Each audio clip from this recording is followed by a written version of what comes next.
This podcast is a member of the Place to Be Nation family. Visit us at placetobenation.com, the only place to be in your pop culture world. This is It Was a Thing on TV. Spoiler number one is Dr. Lee Franz. It stinks. What is going on? What is going on? Episode 36, Submission 012, Pink Lady and Jeff. Pink Lady and Jeff aired on NBC from March 1st to April 4th, 1980, for a total of 6 episodes, one of which went unaired. Welcome to Pink Lady, starring Jeff Altman and Lee and Kay.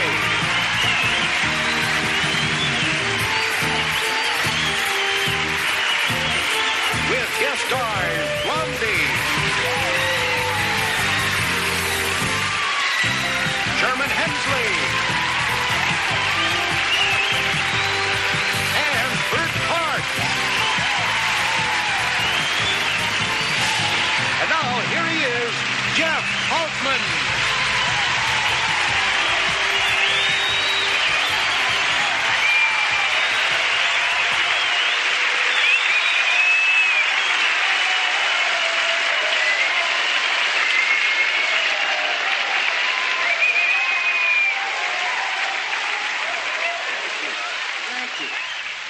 The 1970s had a ton of variety shows, whether you're talking about future entry, the Brady Bunch Variety Hour, or Donnie and Marie, or Sonny and Cher, or even you could say The Muppet Show or Saturday Night Live.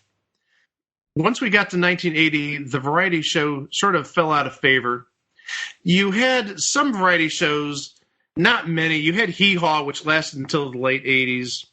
You also had another future installment, Barbara Mandrell and the Mandrell Sisters. But you also had something on NBC called Pink Lady and Jeff. And you're saying, well, why are you calling it Pink Lady and sort of putting and Jeff in parentheses?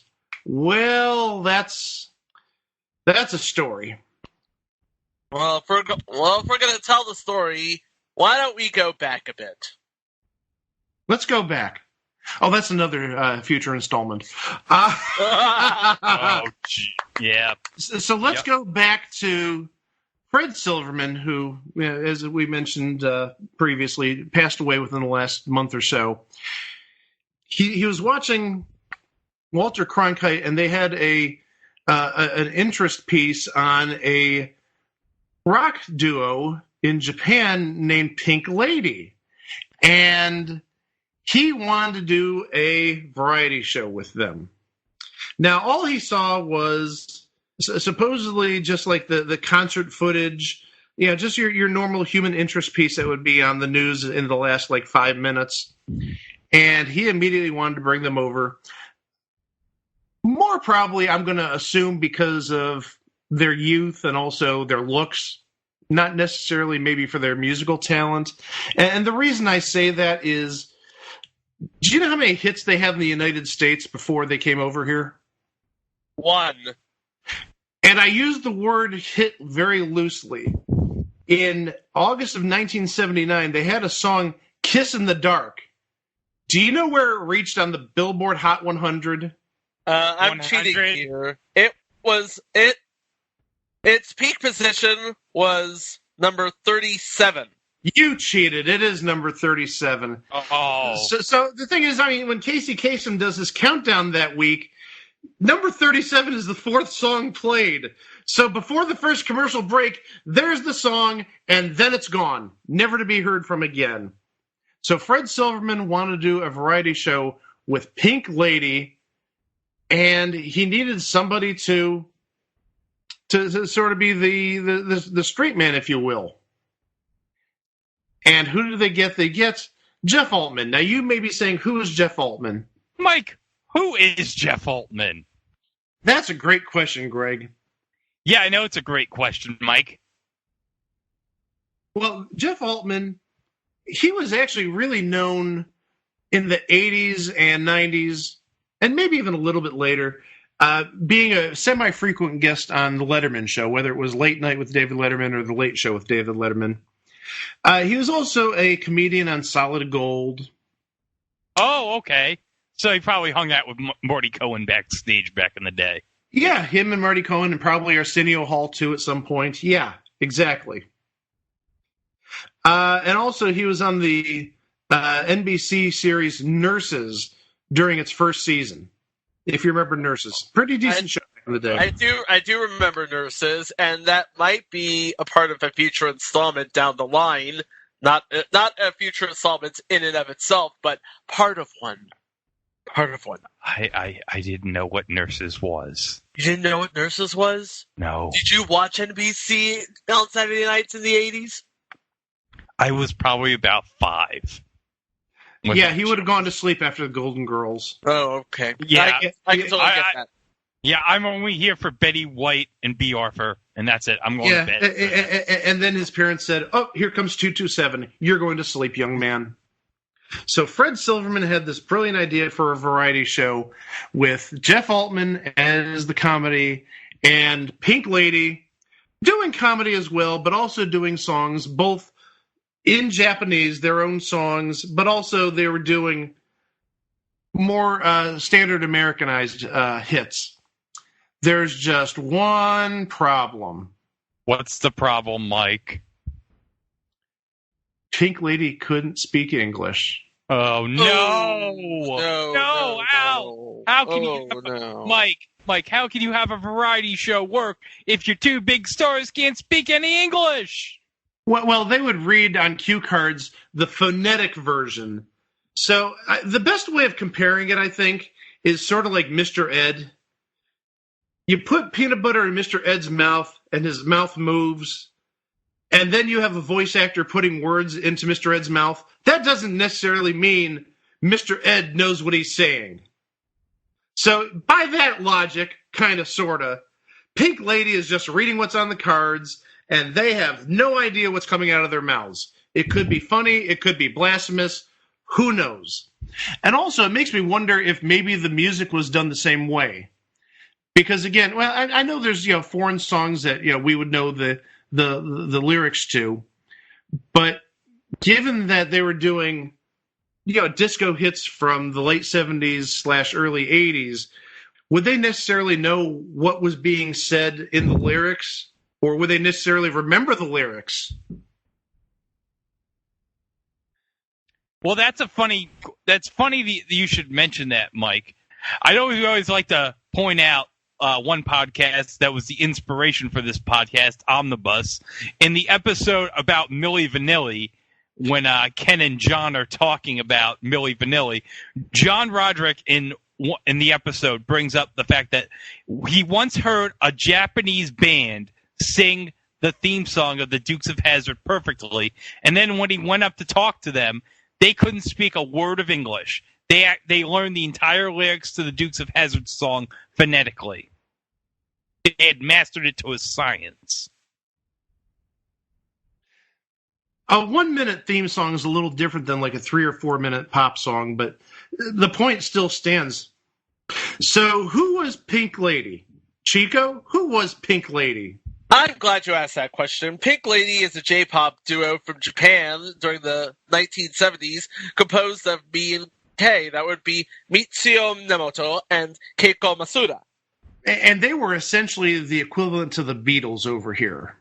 They were huge. And you could even see that in the first episode of Pink Lady and Jeff.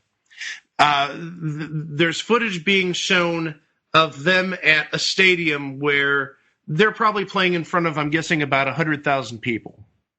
Big. Very big. Humongous. Huge. Absolutely. And maybe they were a little too big for their britches because their agents originally wanted to call the show Pink Lady.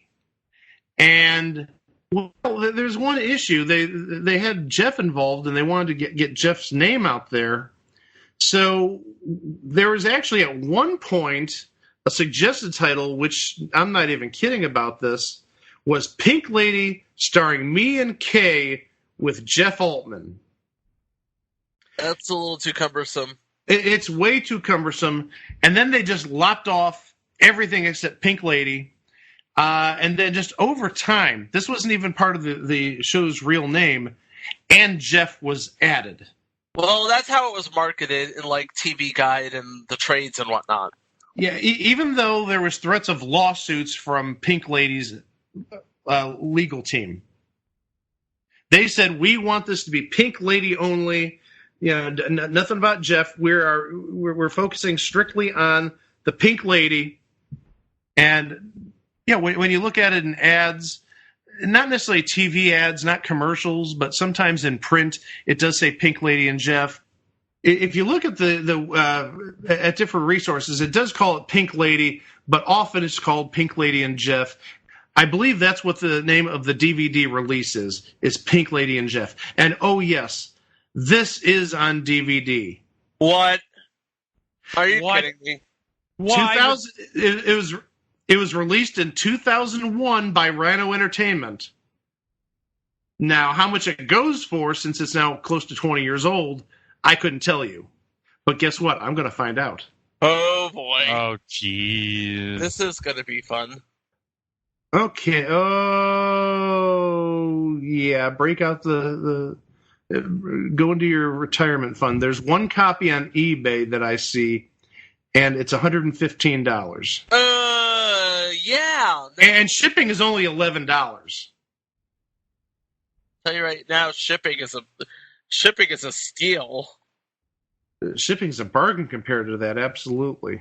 We should mention that one of the supporting players on Pink Lady and Jeff was Jim Varney, who you would better know as Ernest.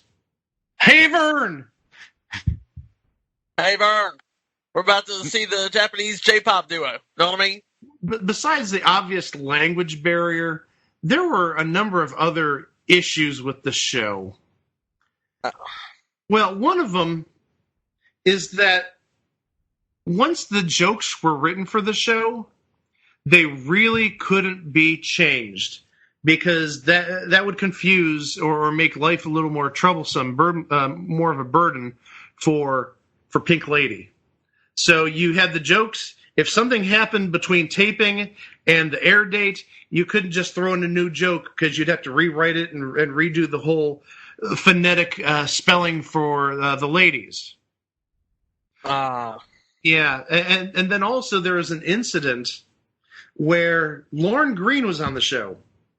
They really spared no expense at getting good quality guests. We'll get to that in a moment or so. Lauren Green was on the show. The problem is Lauren Green agreed to be on the show literally hours before it recorded. So, again, you can't change any jokes. You can't change any dialogue for Pink Lady. You sort of have to go with the flow. And how they did that, I have no idea. Well, you just got to roll with the punches. You've already written the jokes. You can't do any sort of editing or modifying because that would be too much work on Pink Lady. Plus, also, they'd have to memorize or attempt to memorize if they didn't have the cue cards written up in phonetically. And I mean, I don't even know how they would do that unless they had like a Japanese translator on the set who could write the cue cards out. Could they read English characters off a cue card? I don't know. I mean, I'm guessing that would be a difficult transition to go from Japanese to a totally different type of writing.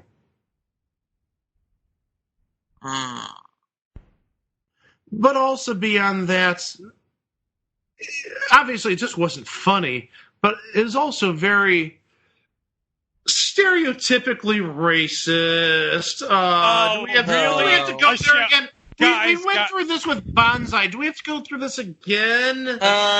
Yeah. Where to start with the racism, though? Because how about the beginning? Or maybe we should say stereotyping. Where should we start with the stereotyping? I think we should begin at the beginning, Mike, because We should begin at the beginning. Yes, Chico. that was an intro to what was told to be a traditional Japanese number, and here are Kay and me in traditional kimonos. Oh, but even before that, in the development of the show. Oh boy. No. Not no. that. No. Mike, what are you doing, Mike? Oh, what are you gonna say? I'm just scared. What are you gonna say?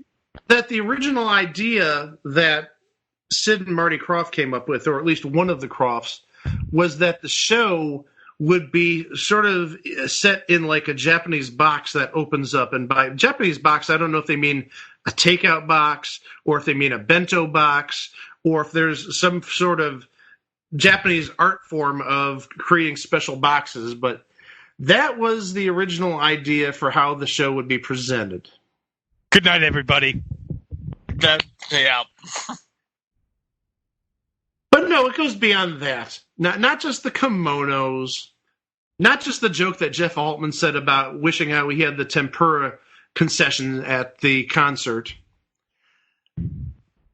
Instead of doing like a usual wipe, like there might be a star wipe or a wipe off the screen, one of the wipes that was used was an Oriental fan.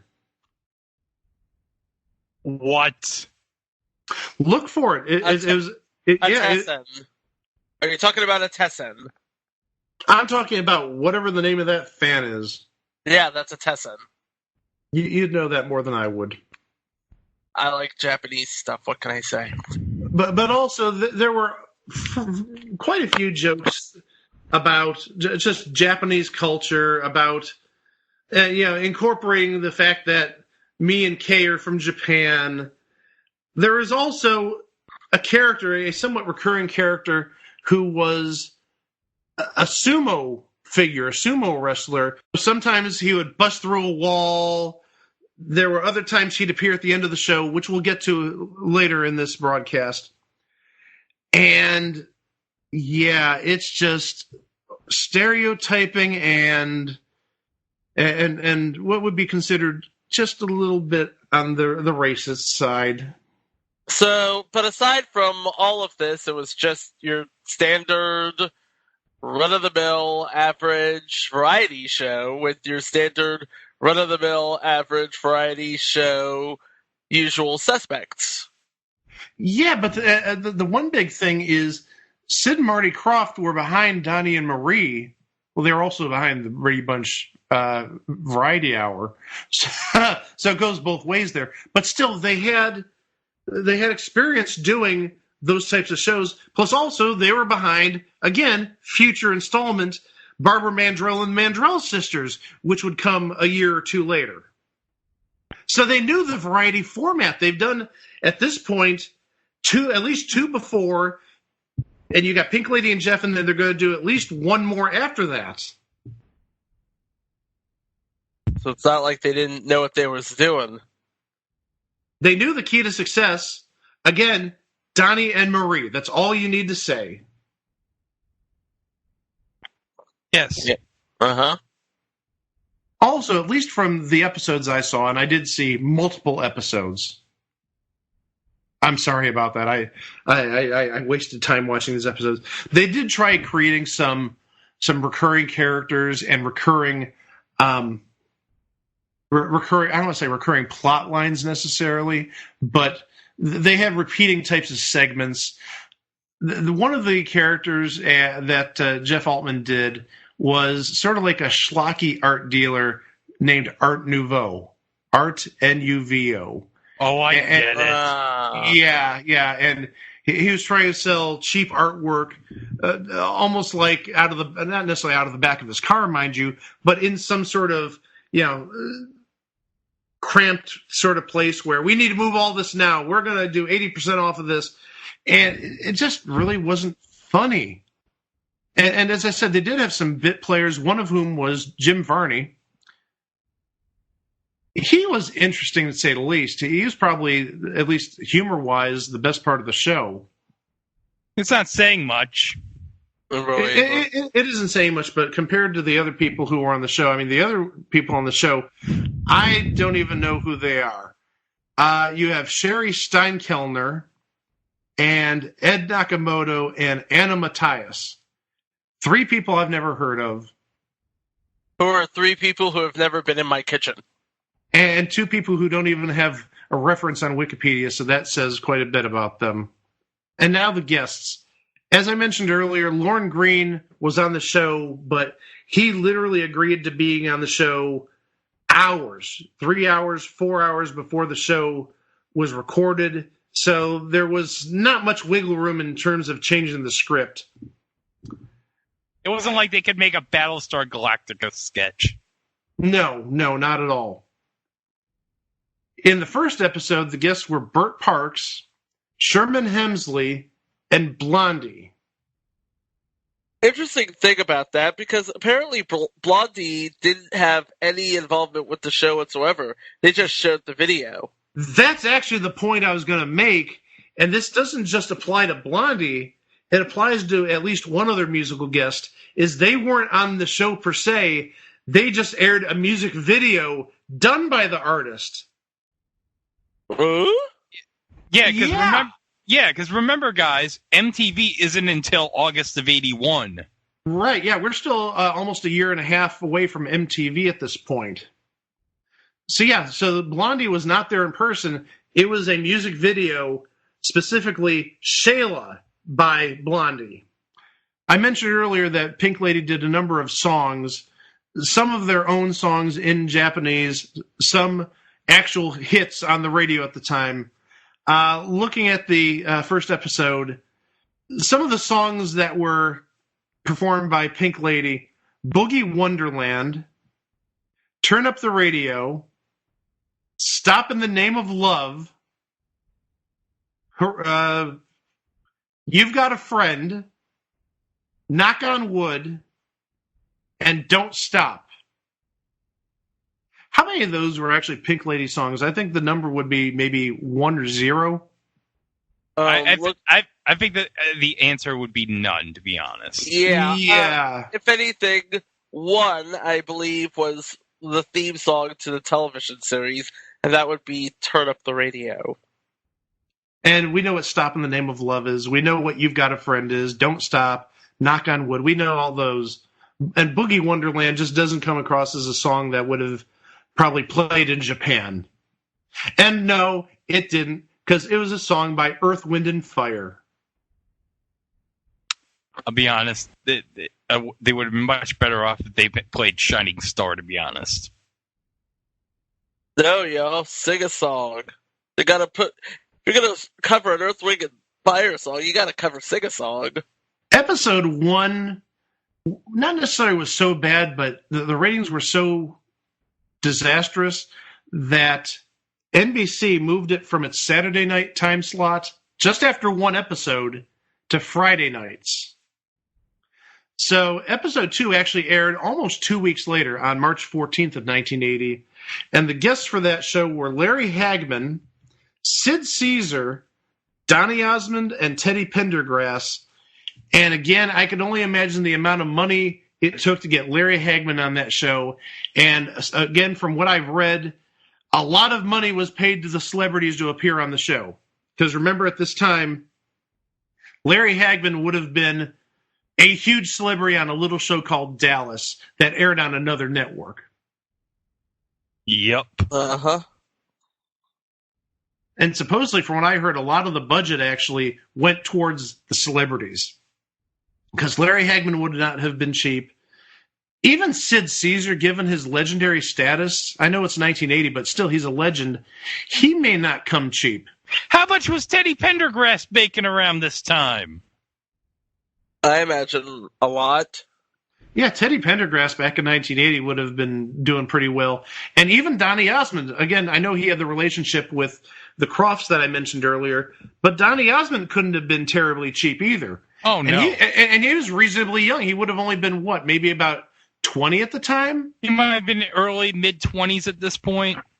Oh, yeah. He was definitely no older than maybe 22 or 23. So looking at the songs that that were performed on that show by Pink Lady. Ease on Down the Road. Not one of their songs. Turn Up the Radio. Heaven Knows, performed by Donny Osmond and Pink Lady. Oh, that was great. That was a good one. We Are Family by Donny Osmond and Pink Lady, which you can almost write the jokes right there about We Are Family with Donny Osmond. Do you think they were all wearing Pittsburgh Pirates hats? They should have. Willie Stargell should have come out and started singing with them. Nope. Instead, we get Teddy Pendergrass. Oh, well. Well, Teddy Pendergrass, he definitely had something for the ladies that night. I'll just say that much. Oh! Ooh. That's right. Ooh. If you've seen the footage, yeah. I mean, he was doing like... I saw the footage! It was like televised fellatio to the ladies. But I'm not wrong, though. No. And then you had 42nd Street by Donny Osmond and Pink Lady, and On Broadway with Teddy Pendergrass and Pink Lady. So again, none of their original songs showed up. Oh, I'm still trying to recover from how bad that was. I'm still trying to recover from the Teddy Pendergrass footage. Oh, I'm still having hot flashes over that. All right, episode 3. The guests on this episode were Greg Evigan. Oh, Greg Evigan of future entry BJ and the Bear. I was going to say My Two Dads, but whatever. And some guy named Hugh Hefner and Cheap Trick. But wait! What? Cheap Trick, they showed a video. They showed the video for Dream Police. So again, just like Blondie, Cheap Trick was not there performing. They literally mailed it in. So they mailed the video. So you're saying that Cheap Trick performed Cheap Trick? Yeah! Quoting my good friend Dino Alexander, Greg, go to your room.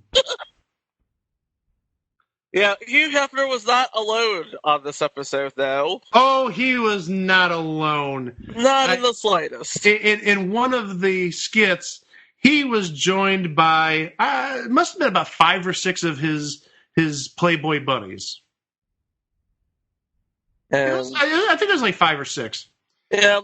There were new recruits who were becoming Playboy bunnies, and guess who they were? Me and Kay.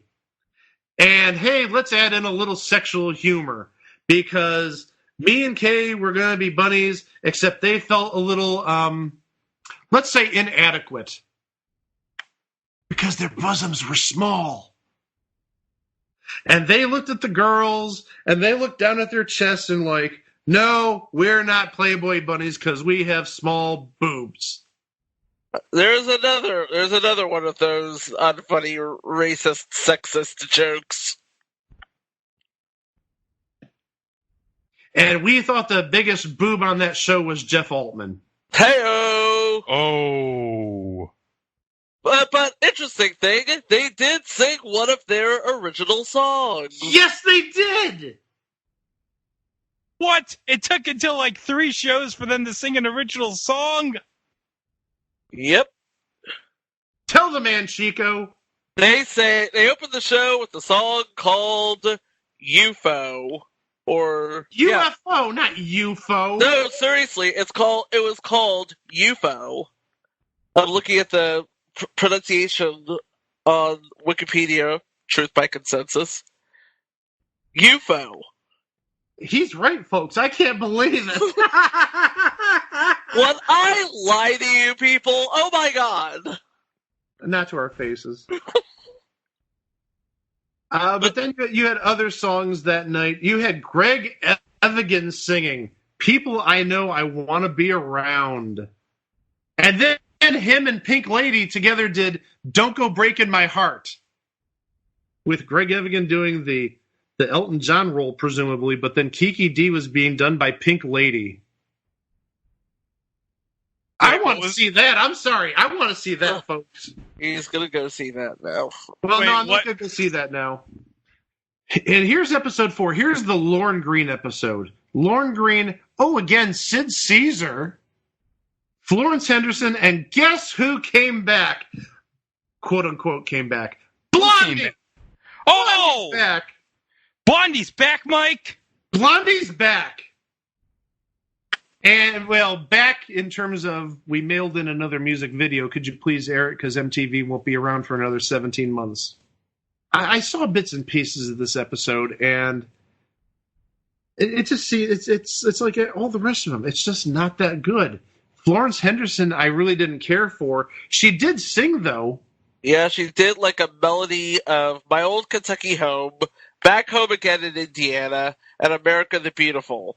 It was like the only reason why you would know one of those songs if you were a Straight No Chaser fan. Back Home Again in Indiana. Because they're from Indiana. Yeah, and she sang for like a good 8 to 10 minutes. And I'm sorry, my finger got hurt trying to hit the fast forward button on the YouTube video. I don't want to see Florence Henderson singing. She's a good singer. Oh, I'm taking nothing away from her. I just don't care about 8 minutes of singing. Yeah, I don't want to hear Carol Brady sing for about 8 minutes. I'm sorry. Thank you for the support, Greg. And Pink Lady, and I don't think Pink Lady did a single one of their songs here. You Keep Me Hanging On, clearly not Pink Lady. Yesterday, clearly not a Pink Lady song. How Deep Is Your Love, clearly not a Pink Lady song. Shame, not a Pink Lady song, I'm sorry. And Le Freak, definitely not a Pink Lady song. No, definitely not. In episode 5, the guest stars were Jerry Lewis, Red Buttons, who was probably a little bit past his expiration date at that point. You think? I know. And Alice Cooper. Boy, those are 3 names that you'd never think you'd hear together in the same sentence. Jerry Lewis, Red Buttons, and hey, here's Alice Cooper. Why not? And Alice Cooper actually performed at this show. It was not mailed in. And again, this is just, painful. I saw some of the Red Button stuff, just not funny. And clearly, this almost sounds like a last gasp effort to save the show because Alice Cooper definitely would have brought in the younger eyes. But then at the same time, you got Jerry Lewis, who would have been probably 55 at the time. I don't think he was doing anything major outside of the telethon every year at that point. No, in fact, he would be about 5 or 6 years removed from future installments, The Jerry Lewis Show. And Red Buttons, oh my gosh, I mean, he was easily probably about a good 15 to 20 years past his use by date. His use by date. Well, that's not necessarily the wrong phrase to use, but yeah, his shelf life expired about 15 years earlier. And some of the songs. Oh my gosh, Pink Lady sang another one of their songs. That's 2 in 5 episodes. Monster. It was number 1 for 8 weeks in Japan, and it sold 1.6 million copies. And along with UFO, it was the only 2 songs of Pink Ladies that they performed. And then they sang MacArthur Park. That would have been interesting to hear them sing MacArthur Park. I'm sorry, but Gilbert Gottfried did it better on his podcast. And then, here's the... Okay, this is a threesome. I get like a little bit of the connection between the first 2, but the third one, I'm sorry. Do You Think I'm Sexy? Dancing Queen. And then the one that just doesn't fit this at all, If My Friends Could See Me Now. Da, da, da, da, da, da, da, da, da. It is another one of those 3-song medleys like Florence Henderson did, but you've got Do You Think I'm Sexy and Dancing Queen, 2 disco-era hits from the late 70s.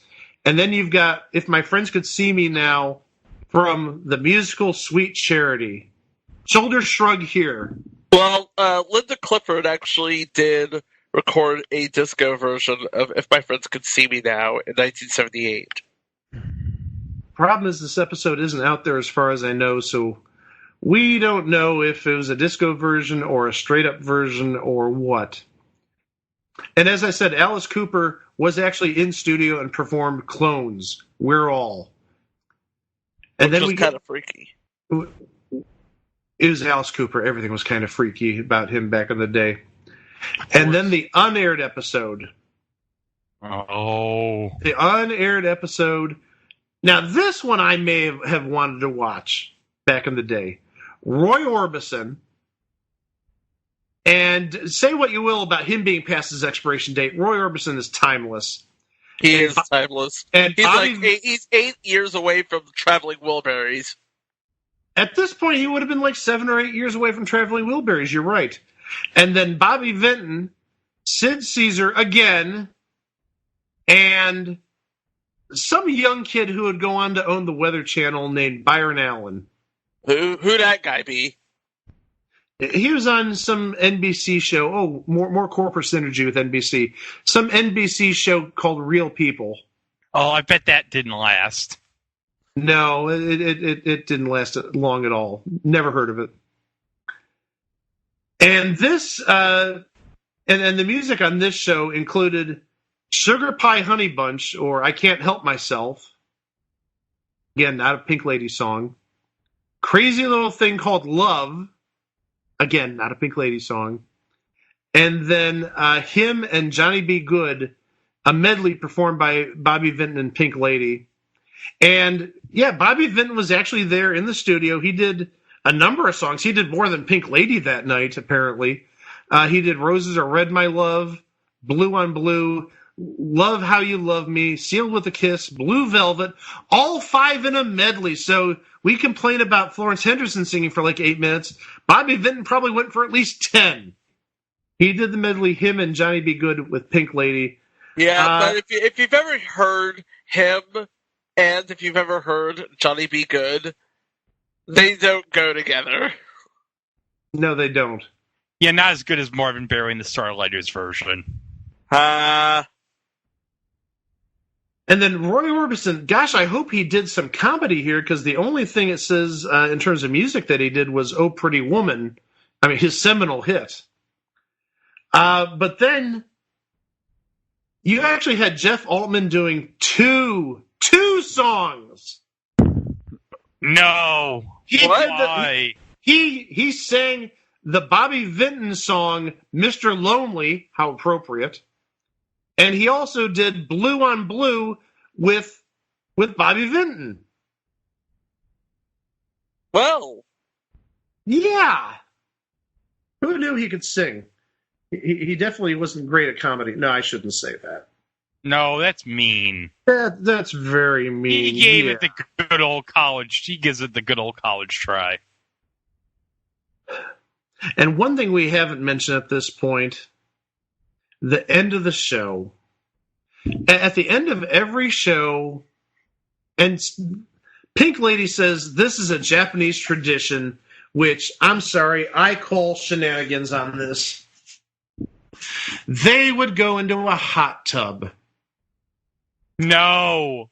So what would happen is me and Kay, at least on the first episode, they would go behind a Japanese silk screen. Boy, again, more stereotyping. They would undress with their silhouettes being shown through the screen, and Jeff's getting all giddy looking and whatnot. And here come me and Kay wearing kimonos or robes, and when they say we're going to do this Japanese tradition we do after every show or whatnot, they take off their robes and they're wearing skimpy bikinis. And they go to this hot tub, which is in the back of the set. They reveal the hot tub by opening essentially what looks like, again, more stereotyping, Japanese screen doors. And there's the hot tub. And they go in and they say, "Oh, Jeff, it's nice and warm in here. Come join us." And Jeff, meanwhile, is wearing a tuxedo. And he's wearing leather shoes. He's dressed to the nines. And no, I can't go in there because I'm wearing, this tuxedo and these nice shoes. "Oh, but come on, Jeff." And they slowly, lure him in, and he puts a couple feet into the hot tub, ruining his shoes. And then within a few seconds, he's neck deep in the hot tub, tuxedo's totally soaked. And the girls sort of kind of start undressing him, taking off his tie and taking off his jacket. "Oh, you need to relax, Jeff." They did variations of that on at least a couple of episodes. The second episode, they were just in like kimonos or robes and just stripped down to the bikinis and went to the hot tub. Again, with Jeff showing signs of trepidation, saying, no, I'm going to stay here. I don't want to get this tuxedo ruined. But by episode 5, I believe this is episode 5, the last aired episode, me and Kay were going to do the hot tub scene, but where's Jeff? And guess what? Jeff was in the hot tub already in a bathing suit, just relaxing, chilling. And remember the sumo guy I mentioned earlier? Was he also in the tub? He was in the tub, but he was like underwater, and there was a joke being made about sharks. And guess what came up? A dorsal fin. And Jeff ran out of the hot tub wearing just his bathing suit. And here's the sumo guy. He stands up. He's laughing. Tee-hee-hee. And that's all we saw of Pink Lady and Jeff on NBC until Rhino Entertainment decided to release this on DVD over 20 years later. It was a mess. I mean, you can sort of see the writing on the wall when, as I said, it started on March 1st of 1980, a Saturday night, and within one episode got moved to Friday nights. That's not good. No. So what can I say except Pink Lady went back to Japan. They made some more music. I'm going to stop you right there, Chico. They actually broke up a little bit after this. I think it was really? I think it was 1980. Yeah, it was like 1981 or 82. But they did reunite about 10 years ago. Oh, they were on some sort of like reunion tour or something like that. So they did officially break up like in 81 or 82. I don't know whether they went their own ways or whether they, when I say went their own ways in terms of doing solo music, or if they did TV, they went in different careers. But they did reunite, from what I read, sometime around 2010, 2011, and did some touring at that point. So they did go back to music. Woohoo! Jeff Altman would end up being another one of those people that we say, it's that guy from that thing. It's that guy from Letterman. Yep. He was seriously. Fun fact, he played Slimer on The Real Ghostbusters. wow. And as for the sumo, well, who knows what happened to that guy. Yeah. But what can you say except music, variety acts, comedy bits, and overt racism? Yeah, you would not be having any of that in 2020. But in 1980, it was a thing on TV. Promotional consideration paid for by the following. Place to Be Nations, JT Rosero and Chad Campbell here. We want to let you know that we have over 24 podcasts available on iTunes, Stitcher, Google Play, and PlaceToBeNation.com. We now offer them to you on two great feeds. On the Place to Be Nation wrestling feed, we dive into topics running the gamut from today's WWE to the glory days of yesteryear and the ins and outs of the territory days. In addition to our full-length shows, we also deliver to you special pod blasts on topics old and new. The Place to Be Nation pop feed is a veritable treasure trove of great content.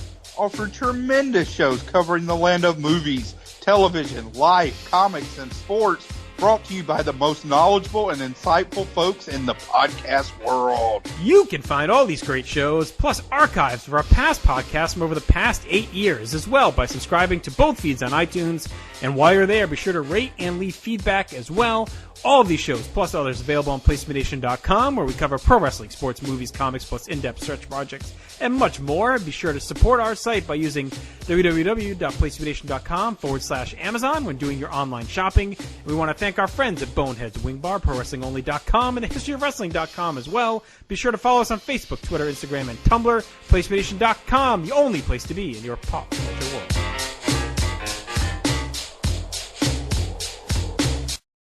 Episode 37, Submission 388. Video games based on TV shows. So, guys, I know, like me, you guys enjoy your video games. Yes. I know Chico's a big gamer. He loves his Nintendo games. And I know Greg enjoys his video games, as do I. And I'm sure over the courses of our lifetimes, we've all encountered a very bad TV video game or two. Or in this case, in this episode, more than two. As far as I can tell, the first TV show that became a video game was in 1983. The TV show MASH, which actually would have probably shown its final episode by this time. They had an Atari 2600 game, which I'm not going to cover today because it's sort of a fun game. But we have many worse video games. And I'm going to defer to Chico to start off this episode. Okay. What video game would you like to talk about first? I'm going to talk about one of the earliest video games I played in the 90s on both the NES and the Super NES. In 1991, we had the NES version of American Gladiators. Which, if you remember, in 1991, the American Gladiators were just starting to become this big thing on the weekends. They're just, people are just watching. Everybody is wearing spandex and throwing balls and whacking each other with overgrown Q-tips. But it looks really cool, so I'm gonna watch. So Game Tech, as they usually do with game shows like this, they made a video game of it. But here's the thing. Their first shot at a video game of it was absolutely... I didn't know what to make of it. For example, it had 6 of the events.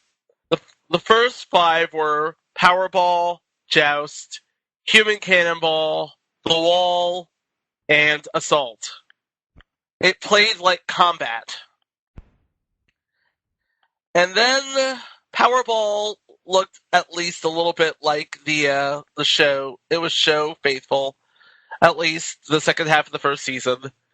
Human Cannonball had a stationary swing where you had to not swing at one gladiator, but a successive line of gladiators.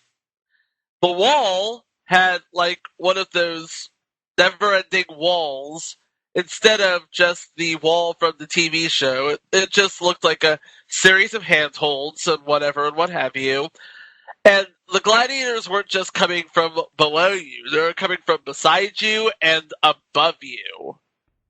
But perhaps the most accidentally funny thing of this game was the joust. And if you've played it, you know what I'm about to talk about.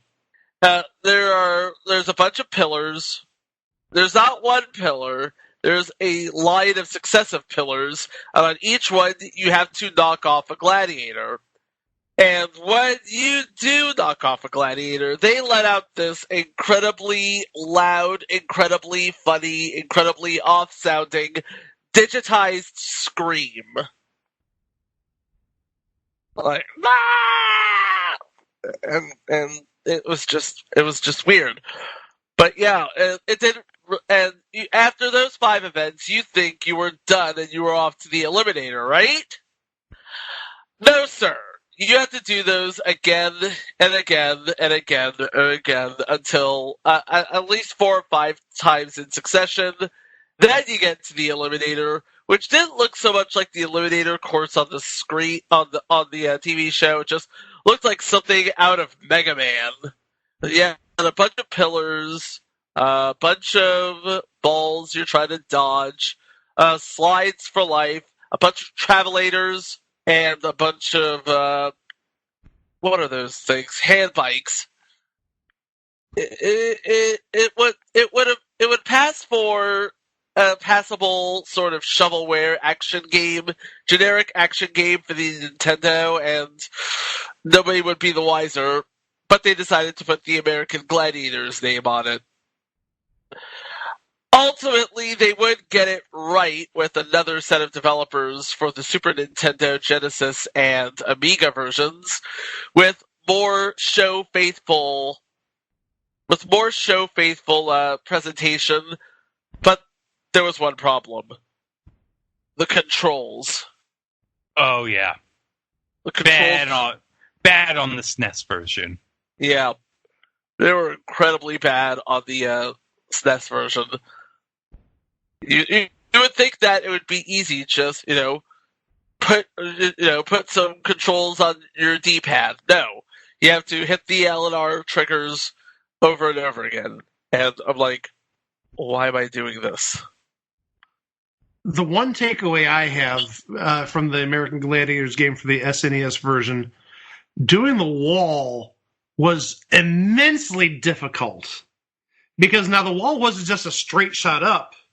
You had to zigzag, you had to go to the left, and you had to have your arm holes in exactly the right place, or your finger holes. You had to have your fingers holding exactly the right spot. If you're even one little bit off, you'll fall off the wall. It was a horrible, absolutely horrible rendition of the wall. And as far as I know, that wasn't the version that had gladiators coming in from all directions trying to get you, even from above. It was basically like the TV show, but the thing is, if you made one little mistake, if you're off by a centimeter, game's over. Yep. The music was pretty impressive, though. But yeah, I mean, give them props for trying to capture the feel of the actual show for the 1993 Super Nintendo, Sega Genesis, and Amiga releases, but still needed. They were still rushing to release this while the iron was hot, let's just say. The only playable level was Powerball. And I agree with that. And Atmosphere. Don't forget Atmosphere. Atmosphere was great. That was American Gladiators. I have a bigger disappointment than American Gladiators. And this one, back in the day, we're talking similar time era, maybe a little bit earlier. This was a huge disappointment for me as a kid. I'm talking specifically about Funhouse, both for the PC and also for the NES. Yeah, I remember the Funhouse NES game. That's basically the people at High Tech Expressions freely admitting we didn't see 1 minute of this TV show. Well, beyond that even. You had stunts to start off with, but the problem is the stunts were absolutely impossible to do. And for a number of stunts, I remember you had to get your coordinates timed exactly right. Like you had an X coordinate and a Y coordinate if you wanted to throw something, or if you had if you're throwing something, you had to determine not just how fast you wanted to throw it, but also the launch angle. And it was just incredibly difficult. And that's just the main game. Going to the Funhouse, this still makes me mad 30-some years later. You see the Funhouse on TV show. Oh, good, we're going to run through the Funhouse. We're going to go through the through the pressure cooker, and we're going to go up the mountain, and we're going to do all this stuff. Oh, absolutely not. It was almost like roller skating, and you had to get, I'm going to say icons or coins, and actually it depended on the version of the video game. For the PC version, you had to get all the items in the funhouse or each room. I believe you had to get all of a certain type of item. So that means, you don't want to, grab any of the bad items. You only want to get the ones that you need. So you'd have to go around them, and it was a giant maze. And that was really no fun, but it didn't compare to the NES version. The NES version was actually like, I'd almost say somebody roller skating or inline skating through, I don't even know how to describe it, through like an industrial zone almost, trying to get these numbered coins, and you had to get them in order, and the controls were so absolutely horrific, the game was almost impossible to beat. And it's somewhere on YouTube, but somebody did beat that game. I mean, there were a certain number of levels. It may have been dozens. And by dozens, I mean, it may have been 50 levels. It might have been 60 levels. But somebody actually went through and beat all the levels and actually defeated the game. And it's just such a disappointment, because you're expecting something authentic from the TV show, especially since I would have been like 13 or 14 when this was released. And then you sort of got the bait and switch. Oh, well, here, you're going to have to inline roller skate through this industrial zone, picking up these coins in the proper order, picking up coin 1, then coin 2, then coin 3. And you need to do it in a certain amount of time. Plus, also, the controls for skating are absolutely horrible. They're very slippery. Such a disappointment. I mean, at least Double Dare, which is not going to be on today's show, at least Double Dare for the NES and for the PC, at least they got it right in terms of having a true obstacle course, even if that is near impossible to defeat. Yeah, you need to have like an NES Turbo controller to at least beat that. Yeah, but that might be a future episode. Greg, there's something you want to talk about. Okay, well, the first game I'm going to discuss is WWF Betrayal for the Game Boy Color from 2001 by THQ. Now, guys, you would think, okay, this is going to be a WWF game. This is going to be about wrestling, right? Right. Right. Well, guess what, guys? This game isn't about wrestling. It's not about wrestling. But it's got the WWF moniker. It's got, but there's wrestlers and everything. Why isn't it about wrestling? Okay, let me explain. So the plot of this game is it's like River City Ransom, but with WWF characters. Oh, jeez. Oh, yes. So you have to pick one of 4 WWF wrestlers. You can either pick Stone Cold Steve Austin, The Rock, Triple H, or The Undertaker. So what happens is Stephanie McMahon is kidnapped, and Vince McMahon's like, hey, pal, I need you to go and find Stephanie McMahon. And if you can find Stephanie McMahon, I'll give you a WWF title shot. So you have to go into these bunch of stages where you have to fight various wrestlers. You have to fight backstage or in a parking garage or in the subway. And then finally, it concludes at Titan Towers, the WWF headquarters in Stamford, Connecticut. So I will reenact. I'm going to reenact the 4 different versions of this ending, okay? So okay, guys, spoilers, plot line. It turns out that it was all a trick by Vince McMahon. He fooled them. Stephanie McMahon was never kidnapped. It turns out it was all a ruse by Vince McMahon. So here's the first version with Stone Cold Steve Austin. What? I knew I couldn't trust you. Stephanie was never kidnapped. You let Triple H steal my title, and then you sent me on a wild goose chase.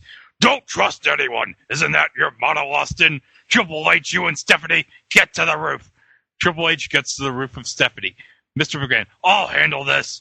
Austin, I'm gonna run you down. And then, oh God. And then you go on the rooftop, and then Triple H is like, so, Austin, you made it through The Undertaker. I bet you the heavyweight title that you can't make it through me. Austin, just read a little bit of Austin 3:16 after that. No, I'm the heavyweight champion, and that's the bottom line because Stone Cold says so. So, yeah, you win the WWF title. Now here's the version with The Rock. What's this? The Rock smells a rat. Why would you, Vince McMahon, kidnap your own daughter? Mr. McMahon. Listen, people's chump, and listen good. We've all had enough of you and your eyebrow. Stephanie was never kidnapped. We just wanted to distract you long enough to get away. Triple H, you and Stephanie get on the roof. Mr. McMahon, I'll take care of The Rock. Rock. You'll take care of The Rock? How are you going to do that? And then Rock beats Mr. McMahon. And then Triple H is like, so, Rock, you just made it through The Undertaker. I'll bet you that... the same crap he says before. And then The Rock says... Once again, The Rock is the people's champ and the heavyweight champ. And then we go with The Undertaker is, a setup. I should have known. Stephanie was never kidnapped. You kept me running around while you and Triple H ran off without. So Dead Man Inc. has figured things out. Triple H, you and Stephanie get to the roof. I'll handle this. You and what army? And then The Undertaker beats Triple H on the roof and he's like, when you step in The Undertaker's yard, you better be ready to lose. Now for the Triple H version, how could Triple H have been the one to kidnap Stephanie, you think? Well, it turns out that Stone Cold Steve Austin was in on the ruse with Vince McMahon. Because this was in the period where, if you remember, probably Chico, when Stone Cold Steve Austin in 2001 was a heel. Yeah. Yeah, so that's it. So Triple H's like, Vince, what's going on? What are you doing here, Mr. Grant? What does it look like, Triple H? You and Stephanie have been walking around here acting like you own the place. Well, I own the place. I think Austin is a much better champ than you. Stone Cold gets Stephanie up to the roof. Come on, Triple H. Let's see how you handle dear old dad. Triple H, I'm going to break you in two. And then after Triple H beats Steve Austin on the roof, he's like, if you play the game, you'll lose. Come on, Stephanie. Let's get out of here. That's how this nightmare for Triple H ends. He's like, if you play the game, you'll lose. Now, Stephanie, let's get out of here. And that's the end of the game. Oh boy. Yeah, that is about as rippy as you can. You might as well have named your kids Ryan and Alex or something, because yeah, that was like a direct clone of River City Ransom, right down to the kidnapping your woman sort of angle. I'm sort of wondering where Alan Thicke came into play there. Guys, blame Kevin Mann for that version of Triple H. I'm still blaming Alan Thicke. Hey guys, did you see me at Match Game Hollywood Squares this week? Get lost. Did you see my ex-wife Glory Luring had the 30? Next up, while we're on that era of gaming, let's go to let's say it was about 2003, where we have American Idol in the midst of perhaps its greatest season ever. And this, I'm talking about, of course, Season 2. This is important because later that summer would be American Idol, the video game, where you work your way up the ranks to become the next great singing superstar. There's just one problem. Oh? Yes. There's no singing to be had. That sort of defeats the purpose.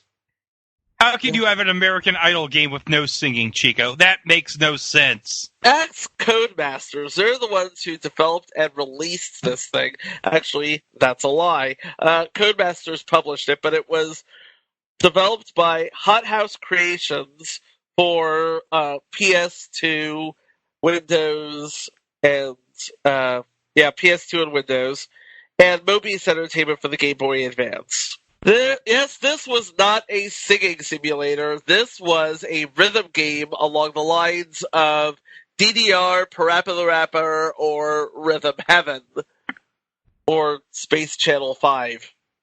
How do you have an American Idol game without singing, Chico? I don't know. Ask Hot House Creations. They're the ones who did it for PS2 and Windows, and Game Boy Advance was done by Mobius Entertainment. But yeah, this was released as American Idol in the US, and in other countries it was released as Pop Idol. And yes, it did feature the likenesses and the voices of Simon Cowell and Randy Jackson. Not exactly sure about Paula Abdul. I mean, she was in the credits. You're working your way up the ranks from auditions to the Hollywood round to the semis to the live shows. And each stage gets harder and harder and harder and harder, and you basically have to do well enough to survive and get, quote, enough of the vote to stay until you get to the final round, which, by the way, all of this does not feature Ryan Seacrest at all. Not even Brian Dunkelman at all. Oh. Brian Dunkelman. Poor Brian Dunkelman. Yeah. He's probably busy doing future installment 3 South at the time. Oh. Yeah, so you're basically hitting a bunch of buttons at a time, and you have to hope you have enough of the public vote in order to win the game.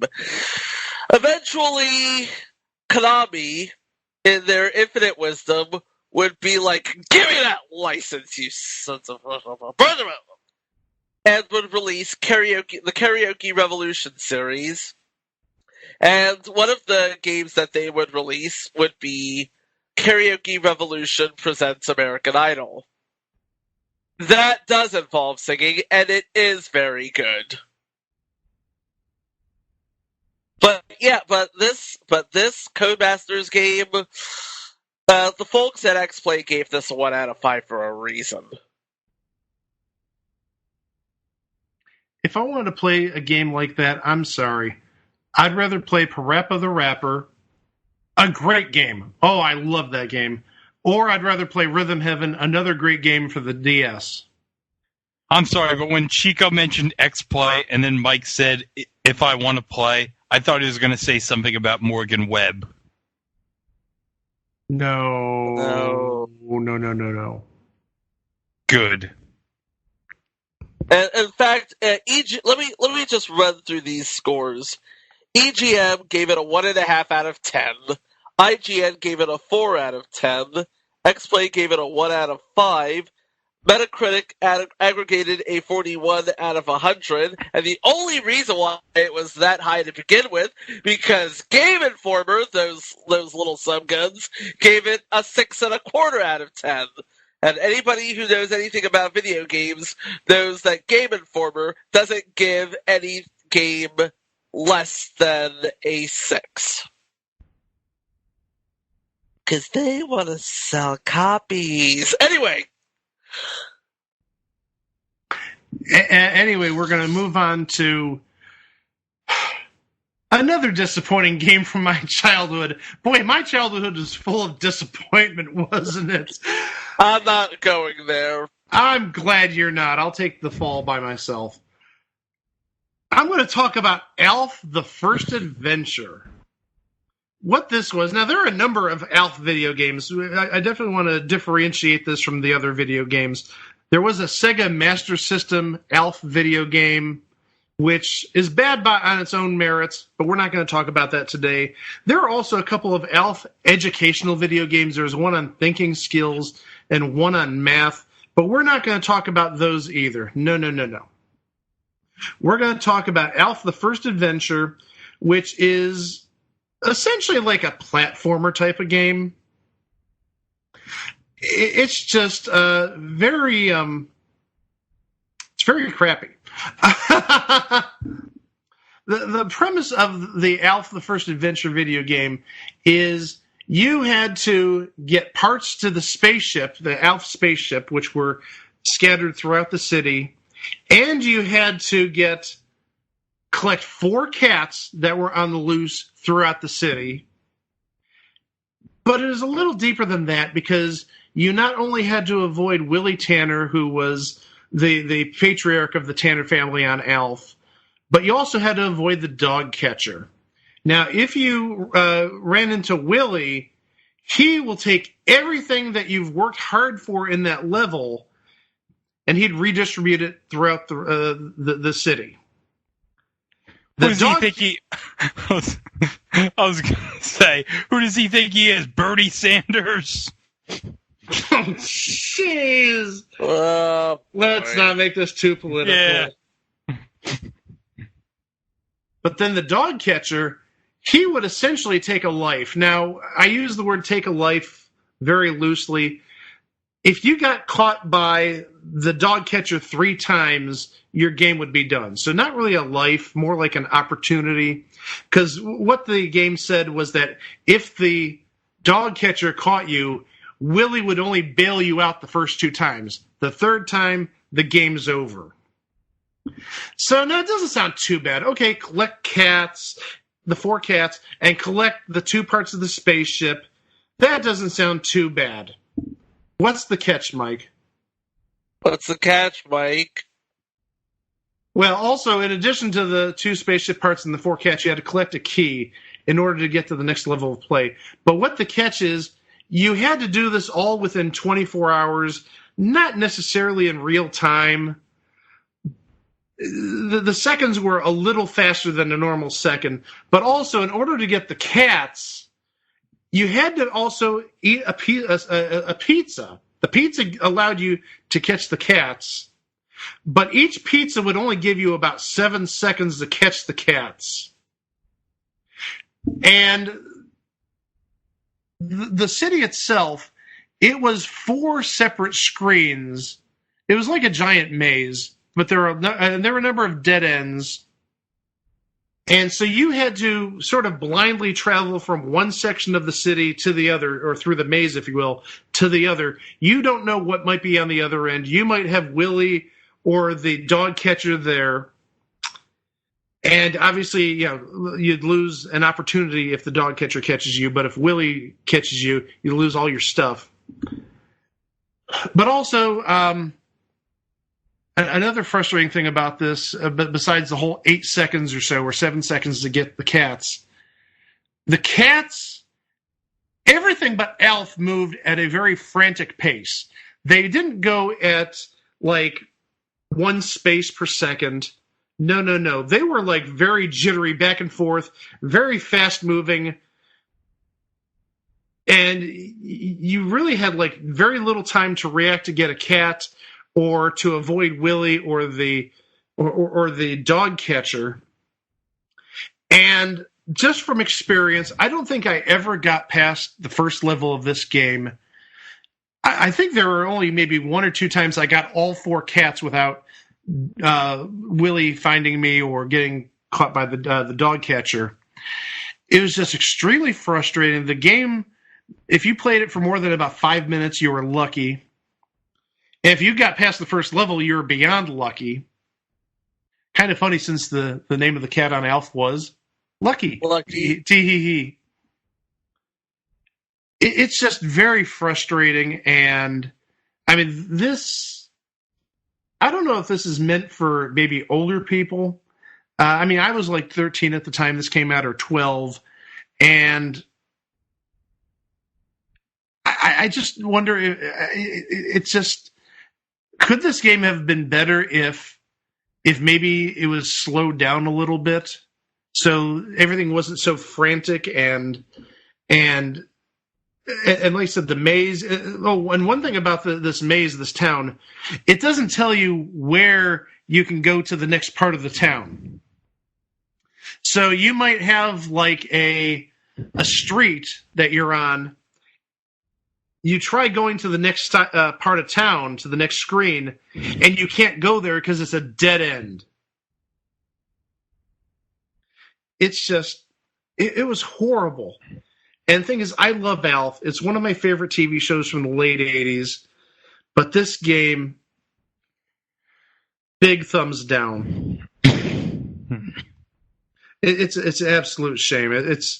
There was potential there, but the time just goes so fast. And, I mean, everything is, like, fast, like almost like the computer processor was being timed too fast. If it was going at a slower pace, it might have been a more fun game, but no, Alf is... There's a reason why Alf is on our list, or at least on my list. Greg probably has a game that is just as bad or maybe even worse. Right, Greg? Yes, you talk about mazes. Well, this game has plenty of mazes for you. It's Superman on Nintendo 64, as it's more commonly known. Superman 64. Chico, you know what I'm talking about, right? I know exactly what you're talking about. I've heard of it. Yes. So this is based on the Superman animated series on Kids WB. So, okay. So Lex Luthor has kidnapped Superman's friends into a virtual world. Now, what do you expect a Superman game would contain? Maybe flying, maybe X-ray vision. Flying, yes. Would you care to guess what he flies around for most of the game? No idea. He flies around. Go ahead, Mike. I was going to say, I can't even imagine.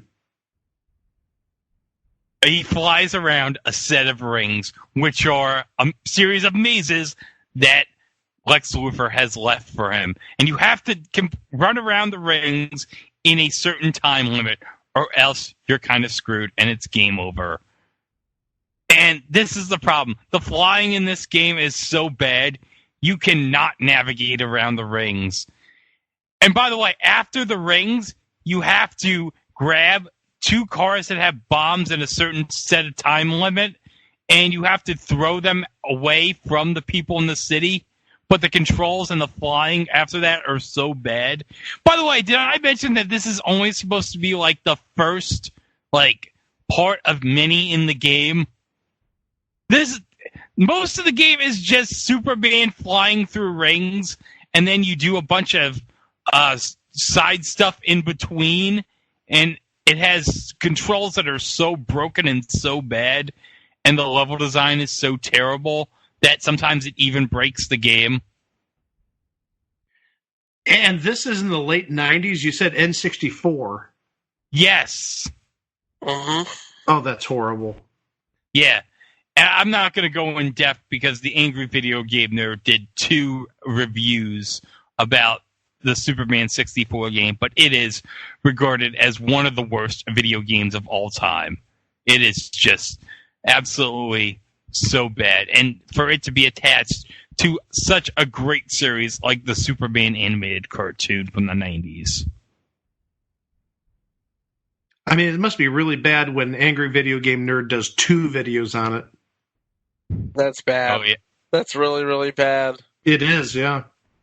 But I bet you it isn't as bad as a really generic Grand Theft Auto clone. Okay, I'm listening. You had me at Grand Theft Auto. I had you at Grand Theft Auto.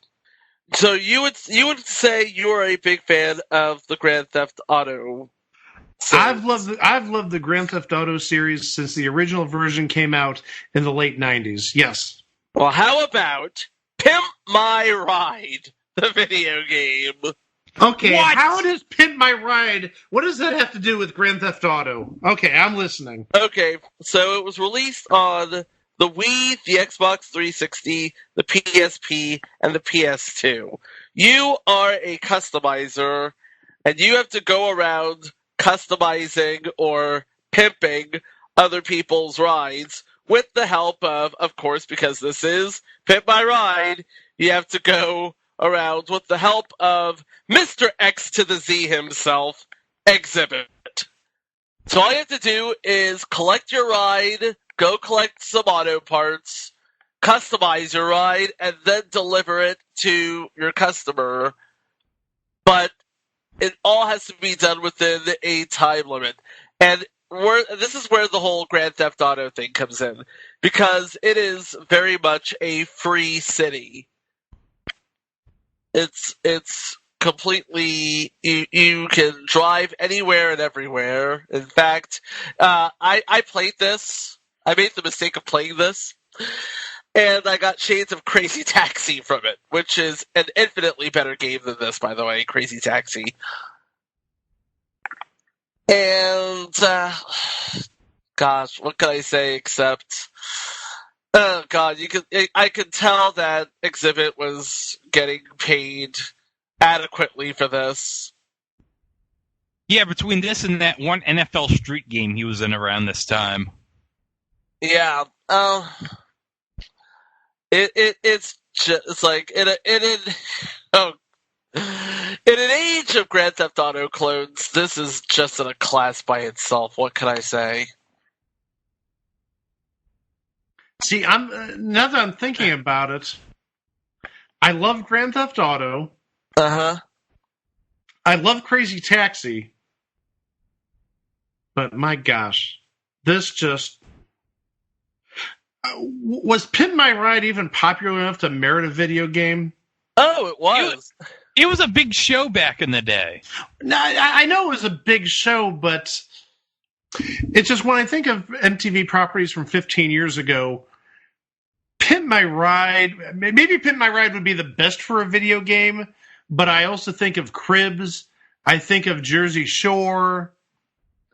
I couldn't even imagine a Jersey Shore video game, so you know what? Maybe in retrospect, maybe it was best they did a Pimp My Ride video game. Well, it could have been worse, Mike. We could have gotten a 16 and pregnant video game. Oh, gee whiz, no! Well, okay, I'll just sum it up here, because, again, you gotta go around, do mini games, get money, then you can pimp somebody's rides. And you have to do it all in a time limit.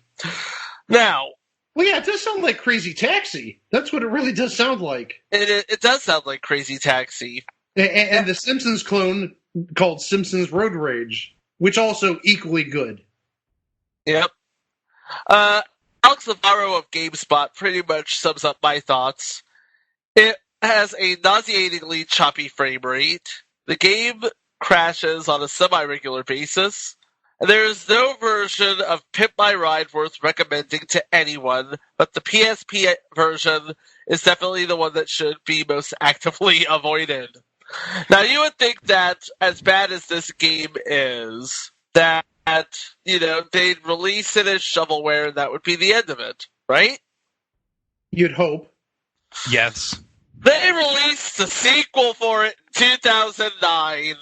Oh, jeez. What? There's another one? There's another one. No. It's called Pimp My Ride Street Racing for PS2 and the Nintendo DS. I can't believe the PS2 still had new games out in freaking 2009. I didn't. It surprised me too. But yeah, Pimp My Ride. Why? Why Activision? Why? But I'm sure Mike can do a whole lot worse than that. Well, Chico, you said, can Mike do better? I'm going to try my best. I want to talk about Are You Smarter Than a Fifth Grader? Now, the games themselves, the quality of the games may not have been the best in terms of graphics. The questions were just fine. But I'm going to talk specifically about one version, and this is a not frequently seen version for the 3DS that was released when the revival appeared on Fox around 2015. Okay. This is a game that's really difficult to screw up. I mean, what do? You take this test, you have 10 questions. If you get them all right, you go for the $1 million question, right?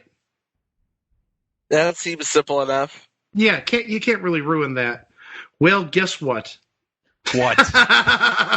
Oh, no. What is it? What happened? There's a couple of things. First, this game was apparently rushed to get on the streets, because I think I remember this being in stores not too long after the revival debuted. But first, the music is all generic. You don't have the kids singing the fifth grader theme like the previous versions of the game did. It was just generic music. Oh, that's the best part, the kids singing. I agree. The sound effects were generic. The background music was generic. The game itself is fine. It's the same game that we know and love. You got the copy, you got the peak, you've got the different grade levels, and you got the students to help you out. But where it gets a little wacky is your prize money. You actually get prize money you can use within the game. This is sort of like an RPG type of thing. You can reinvest the money you won on the show back into your school by either increasing the levels of certain core subjects, social studies, language arts, science, math. And when you increase those levels, you have smarter students who can help you out on the cheats and the copies and all that. But also you can put them in extracurricular activities. I'm not joking about that. So, for example, you can use your money to host a math Olympiad. You can also use your money to start a spelling bee at the school. You could have a debate tournament. There's also science fairs and academic decathlons. And you can use your money to buy these items, at least in theory. And what do I mean by in theory? Well, I actually have my 3DS in front of me, and I have my copy of Are You Smarter with a Fifth Grader in the game. Yes, I was one of those idiots who paid money for this. Not a lot, but I was still paid money for this. And if I want to purchase the academic decathlon, it would cost me $27,000. But there's one problem. Your classmates aren't interested in this event right now. Try unlocking some more classmates to try this event with. Huh? Well, another problem is, as far as I know, I've unlocked all the classmates. I've got all the students up to the highest level, level 25. And there's 30 students on here, and from what I can tell, all 30 are unlocked. I don't see a typical lock on their faces or anything like that. But also, in addition to this, not just winning money in the video game, it actually accumulates a certain amount of money every second or so when you're not playing the video game. So, taking a look at my game right now, the game gives me 131 virtual dollars per about 2 seconds. I've had this game since 2015, as I mentioned earlier, since it first came out. And I don't want to say I can't purchase anything for my school or any students. But right now, and this is actually the number that's on the screen right now, how much I've earned and can't even spend in this game. And I do wish that this was real money so I could transfer it to my school in real life, because we'd be like eating caviar for the rest of our lives. Currently in my game, I have accumulated $4,107,335,000, and it just keeps on adding. And that's $4,107,335,000 I can't spend. So it's sort of like a game show mixed a little with like an RPG kind of, sort of, but, you know, when you can't really add anything to make the game better or spend the credits you've accrued, that sort of defeats the purpose of doing this. But yeah, this is a very poorly made game, very rushed. Because like I said, there's no music. I don't even think there's much of a Jeff Foxworthy voice outside of him saying like correct or right or yes.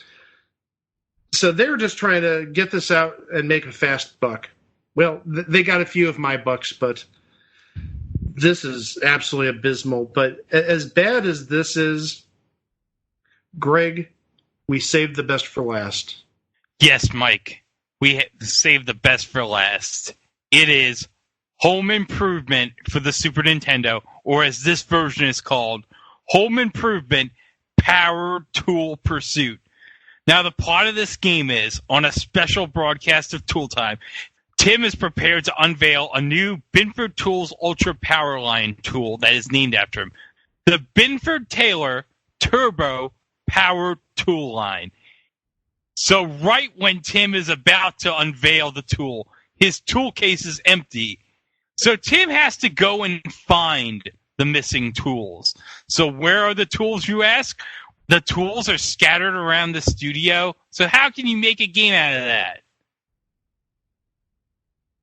How do you make a game out of that? Thank you, guys. Well, here's what happens. The first level is a dinosaur level where a dinosaur shows being shot. So what happens? Tim is fighting pterodactyls who are shooting eggs after him. What? Yes. Pterodactyls. Yes. Shoot and then eggs he's at fighting. Yes. And then he's fighting like all sorts of various dinosaurs. So he gets that.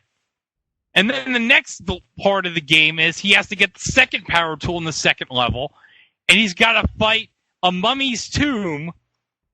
Okay. Where he's got to fight all sorts of traps like it's the Temple of Doom or something. And then who does he fight in the boss fight in level 2? A mummy. Pterodactyls and a mummy. Yes, but here's the next part, okay?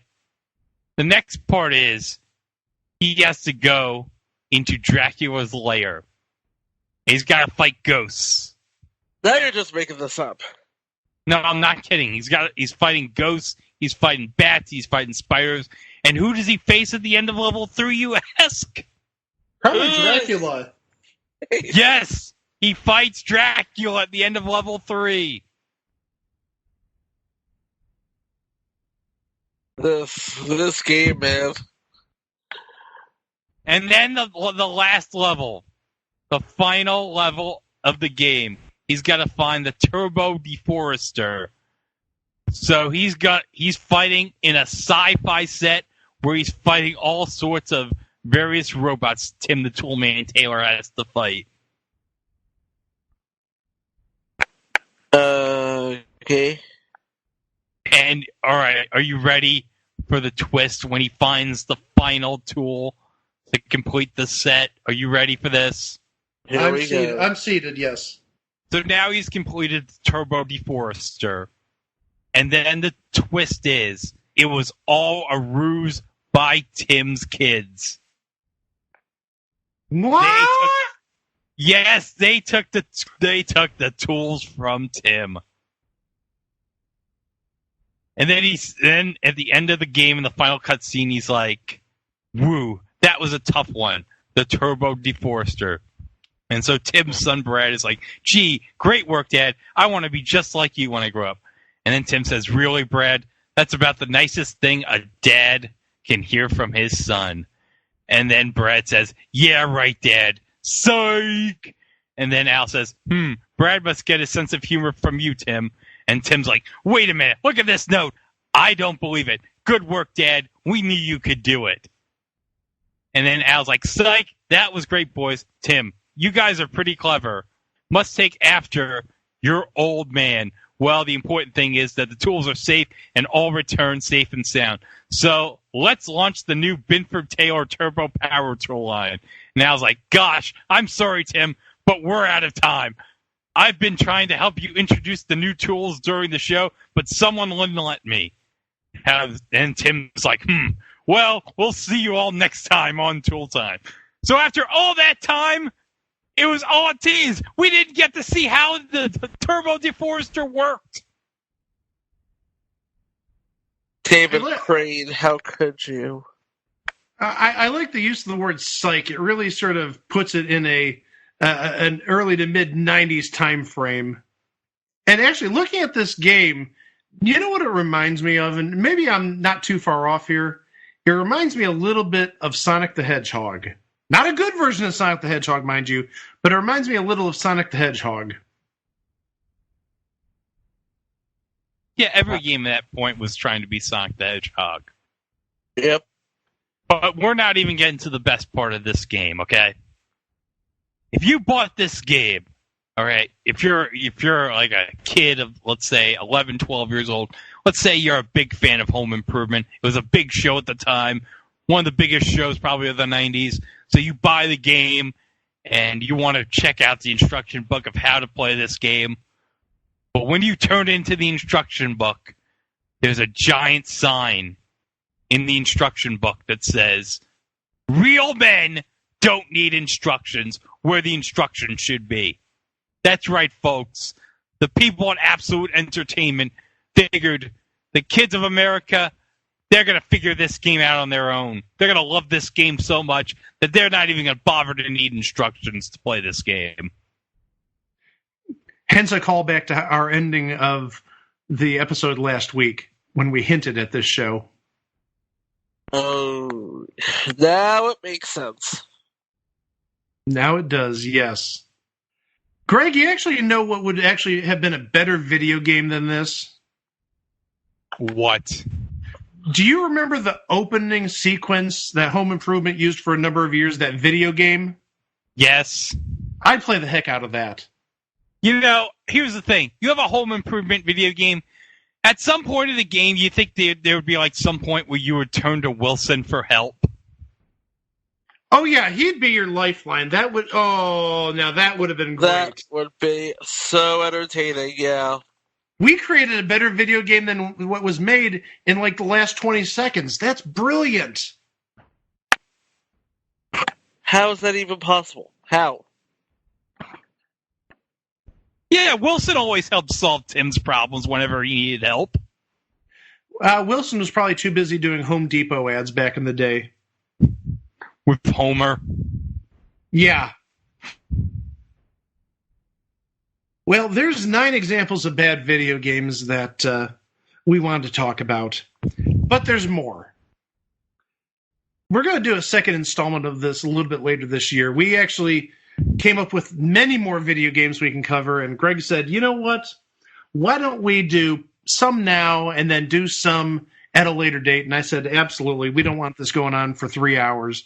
So later on this year, not going to tell you when, we're going to revisit this with more video games that just are absolutely abysmal.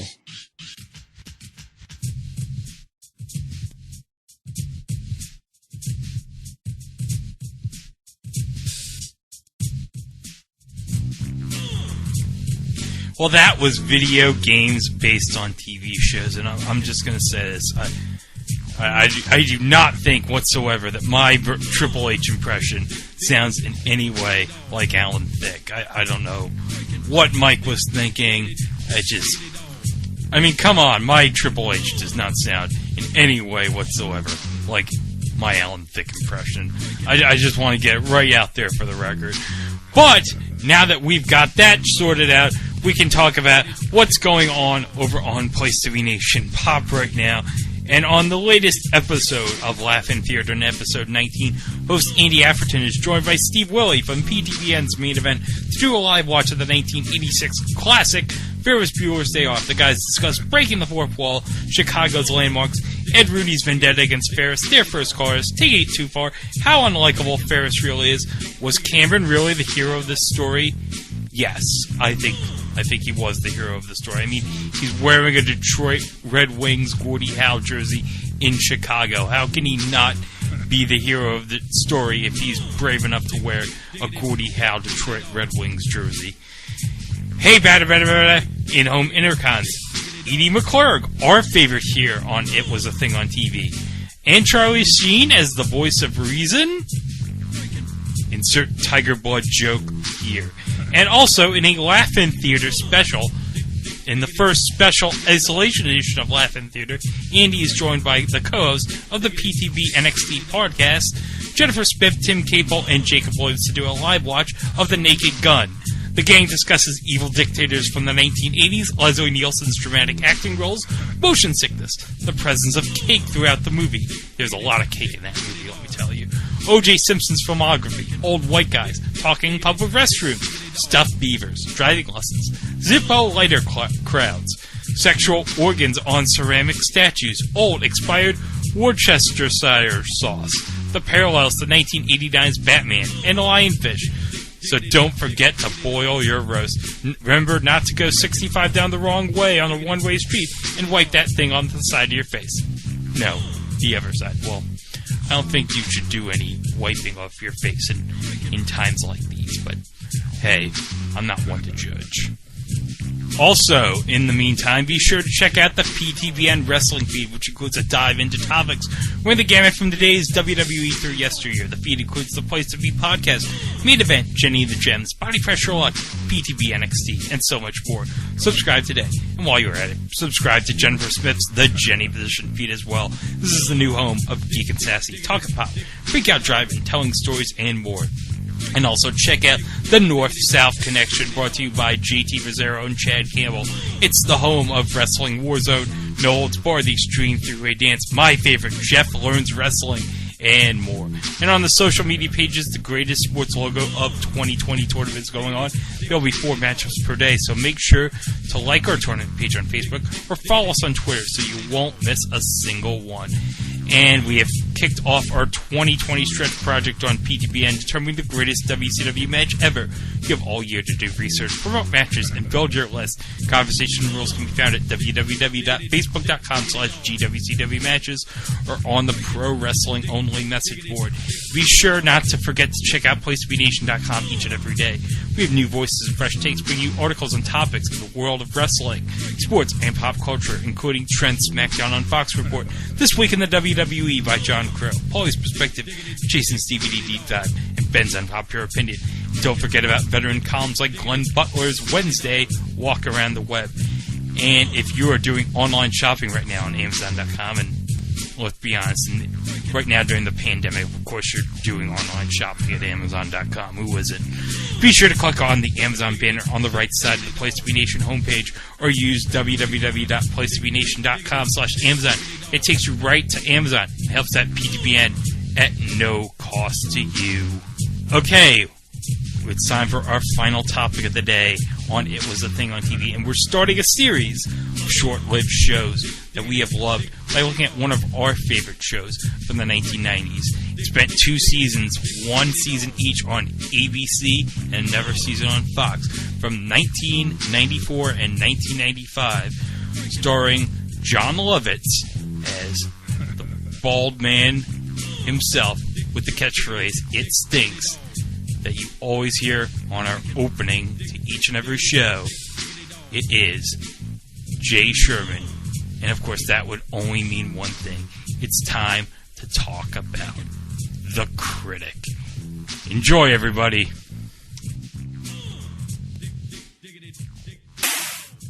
Episode 38, Submission 165, The Critic. Now I gotta pull up the airing history. This is called an edit point. The Critic originally aired on ABC and then Fox from January 26th of 1994 through May 21st of 1995 for 23 episodes.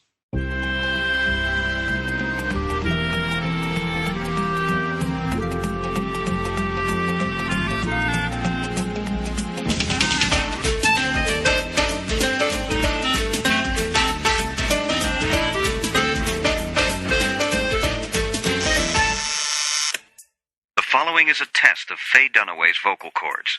We repeat, this is only a test.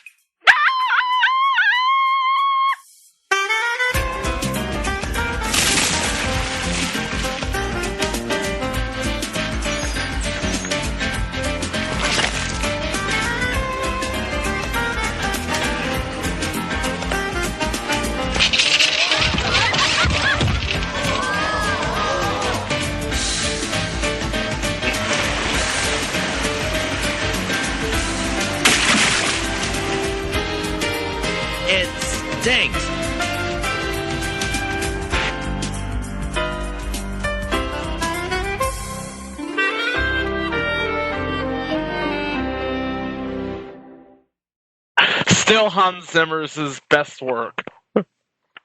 Now, Hans Zimmer has done many good things since then. Well, yeah, it's second next to The Dark Knight. There you go. Well, and also got to give props to Alf Clausen, too. Yes. He of The Simpsons, he of Alf. Yes, Alf Clausen deserves credit, too. Back in 1990, a little show called The Simpsons put Fox on the map. And it really sort of changed the television landscape. I mean, it's still on TV now, 30 years later. Maybe not as good as it used to be. Maybe not as popular as it used to be, but it's still around. Even though this isn't technically a spin-off of The Simpsons, you sort of got the Critic from the same people. And there were a bit of crossovers. We'll get to that in a little bit. The Critic, first off, this is like one of my favorite cartoons of all time. This is so underrated. It died a sad death, a quick death. And really, it had so much fodder. All the contemporary movies at the time, plus also they made fun of older movies.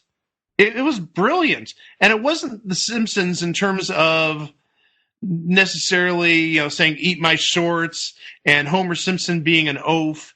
It was sort of like highbrow comedy or higher-brow comedy. It was smart comedy. It was smart comedy, but there were still goofy moments. Specifically, Jay Sherman, who's the main character, he is the Critic. He's the title critic in the show. He was a jolly fellow, let's say that. He was portly, and there were gags where his stomach would be sort of like his conscience, saying, "Okay, hey, listen here, big guy, I need food. You better give me some food right now, darn it." But also, I mean, there were belching jokes, and oh my gosh. I think it happened a couple of times when Jay Sherman belched. It was loud. It was obnoxious. Blah! So the comedy was a smart comedy, like Chico said. It also, there were some roots to The Simpsons. There was juvenile, kind of sort of potty humor like The Simpsons. And it really, now that I think about it, when it was on Fox, it was on between The Simpsons, good lead-in, and Married with Children.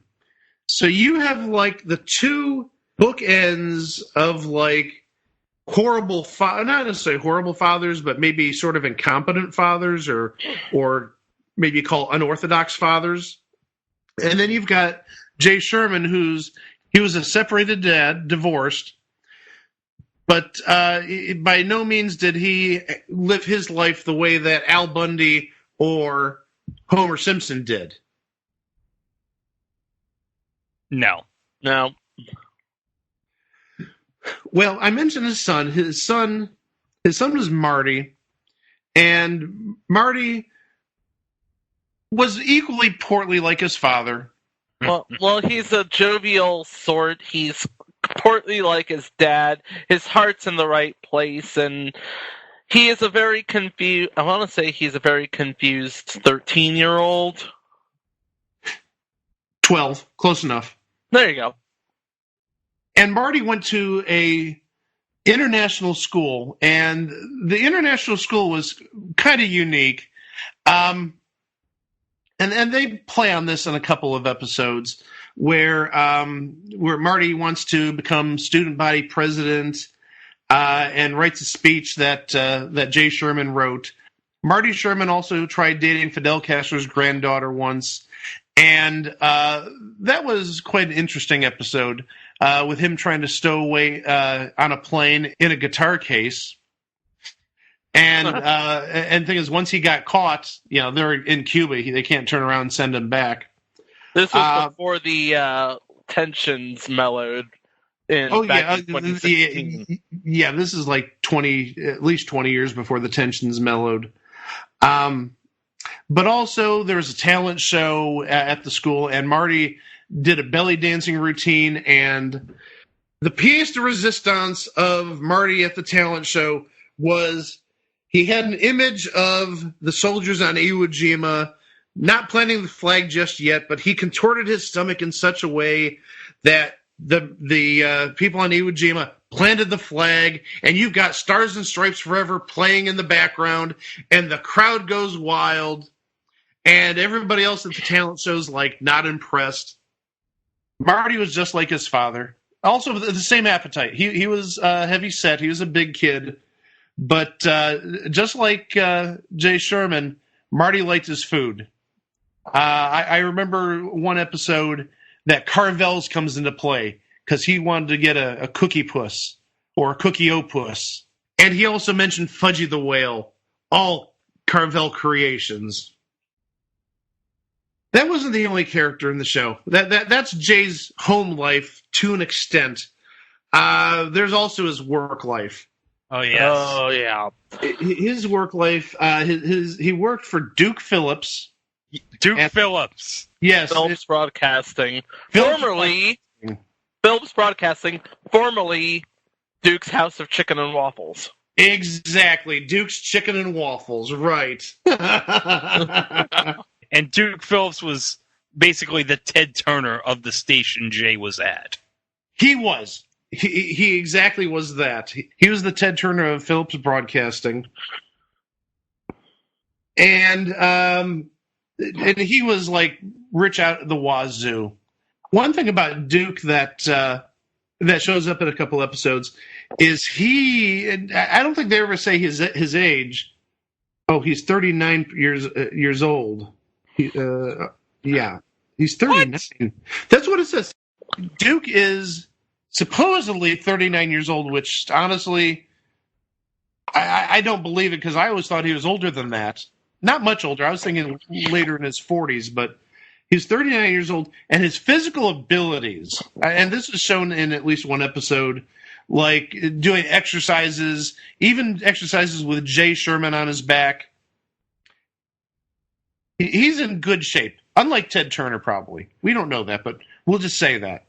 And Jay Sherman's show, Coming Attractions, is on the Phillips Broadcasting. Yeah, Duke Phillips is... He is maybe not just Ted Turner. He's like Ted Turner plus, I would say, maybe Jeff Bezos, even though Jeff Bezos wasn't really around in 1994, 95. Plus also maybe even a little bit of Walt Disney. Maybe? I would get it. It was sort of like if Ted Turner and Walt Disney sort of kind of merged into a singularity.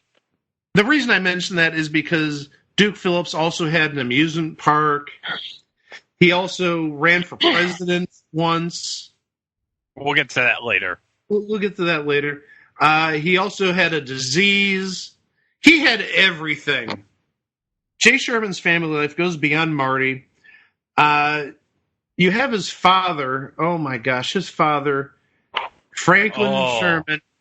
He might have been the best character on the show. Oh, yes. This show would be nothing without him. Franklin Sherman, is it just me or does he look a little bit like Hugh Hefner? It's not just you. Yeah. And he certainly didn't act like Hugh Hefner. The best way I could describe him, and I don't want to be mean, is he's like maybe post-stroke in terms of mentality. He's a little off-kilter. Let's just say that. He's eccentric. He is eccentric, but also weird.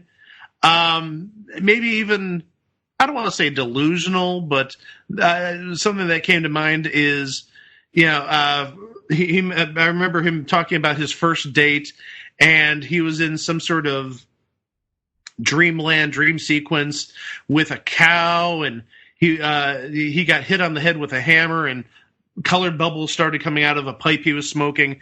Again, very weird, very eccentric. but also at the same time very rich. And also, Franklin was the former governor of New York on the show. And we found this out during the episode where Duke ran for president. But as we said, we'll get to that later. He's also a former ambassador, cabinet member, Rhodes Scholar, and apparently U.S. Secretary of Balloon Doggies.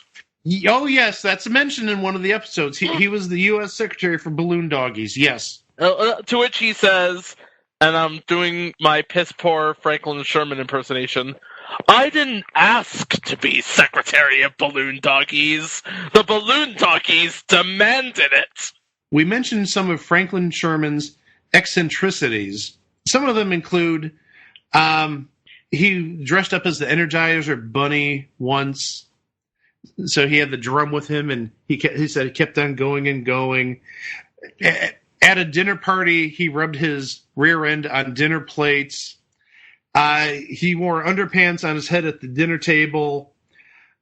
He drove a monster truck through Guernica, Picasso's Guernica, and destroyed the creation of Adam on the Sistine Chapel with a helicopter. Plus also, and if you saw my Instagram, my personal Instagram at New Year's, he was also Baby 1937. Everybody boogie with Baby 37.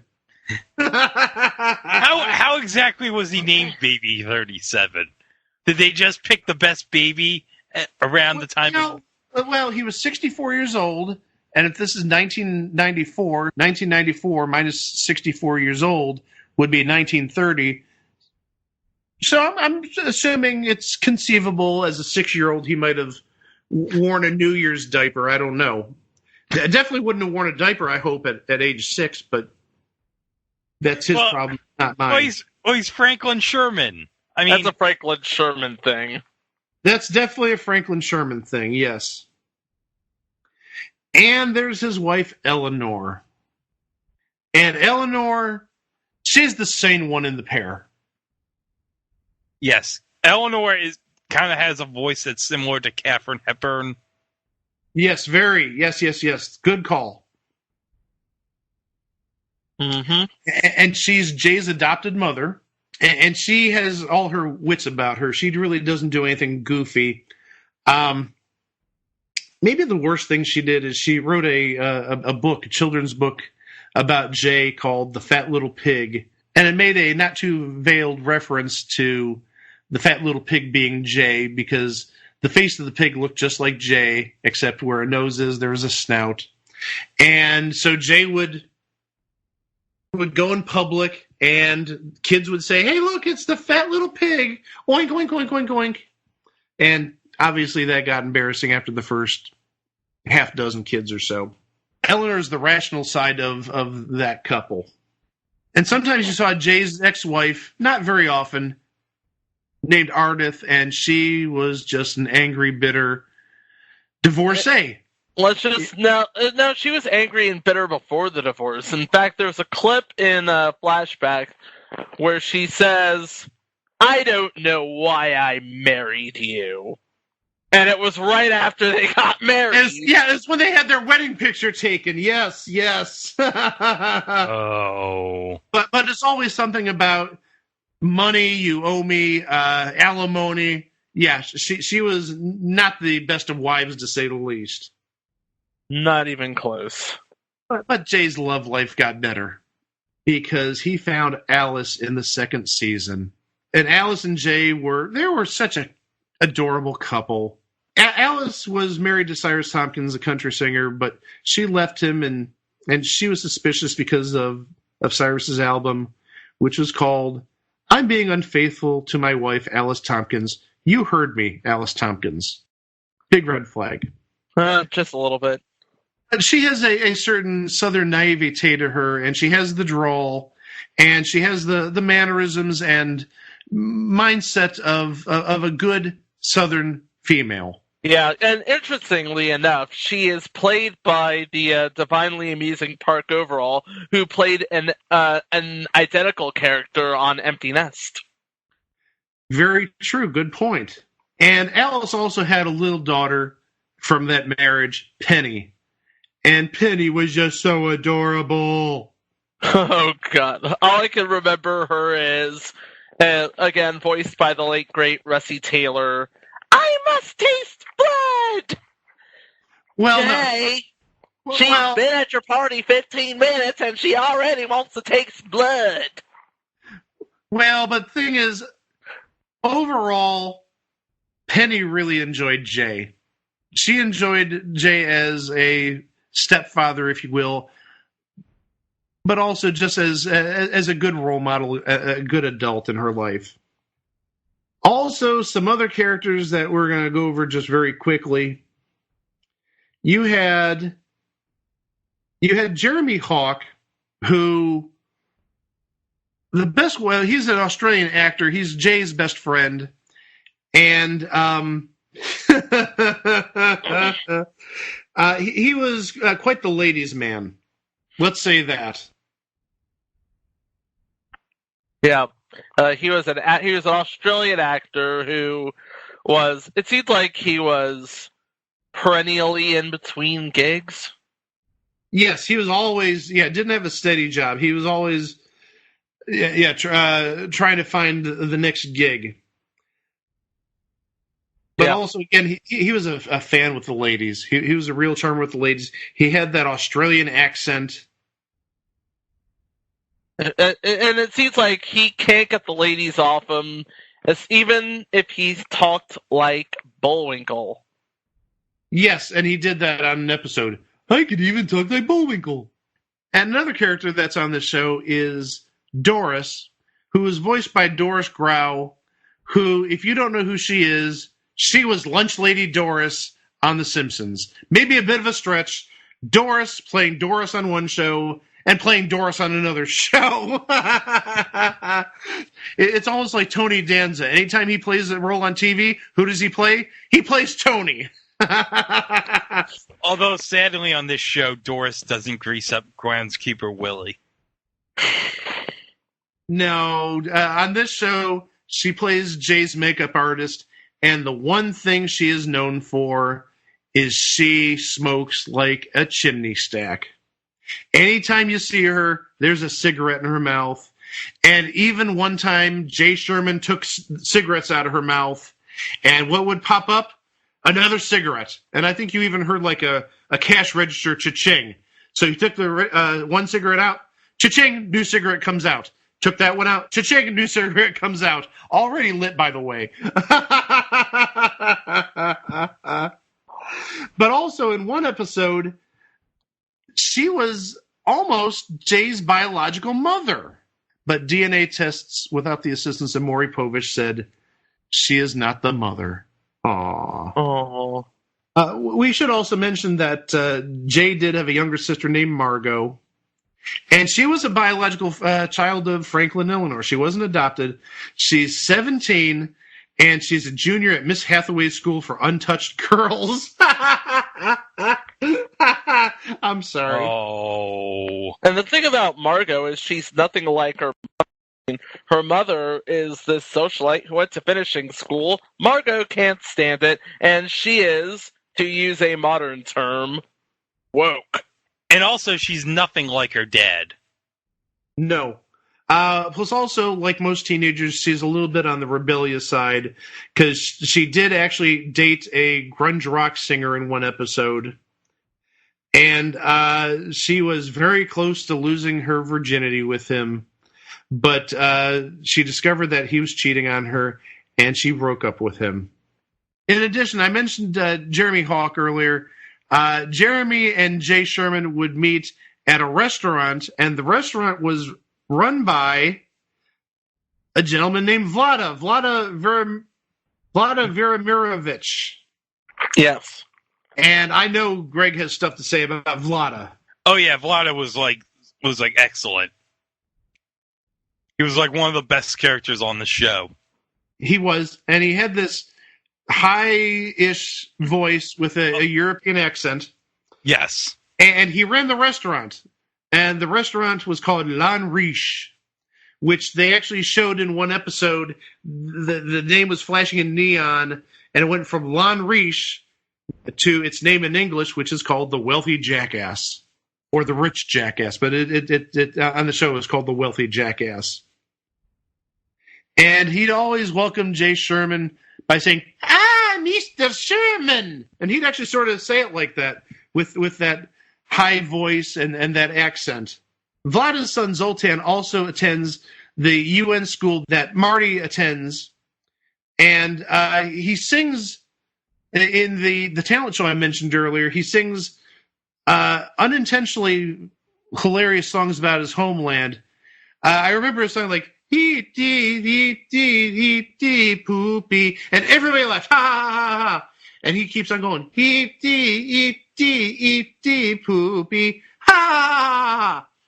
And it turns out it was like a song about like the mass genocide of his country or something like that. So it really like offended everybody is laughing at him because of the lyrics of this song. And it's about, like the torment that happened in his country. Oh. Mm-hmm. Yeah. But actually, I want to go through some of the names, some of the voices. I know that Chico and Greg mentioned some of the voices of some of the characters.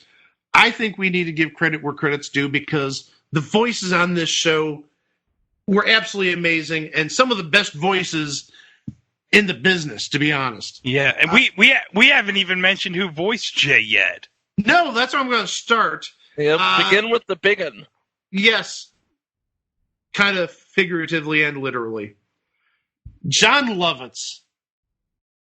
Yes. This is like his character. He did this perfectly.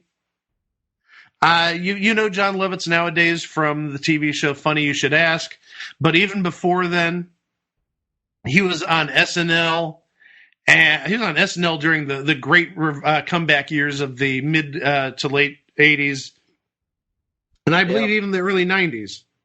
Yeah, because he went to 91. And he's the pride of Tarzana, California. And he was the perfect person for this role. He was great. Christine Cavanaugh played Marty Sherman. So that's sort of like Nancy Cartwright with Bart Simpson. You had a female voice actor voicing a male character.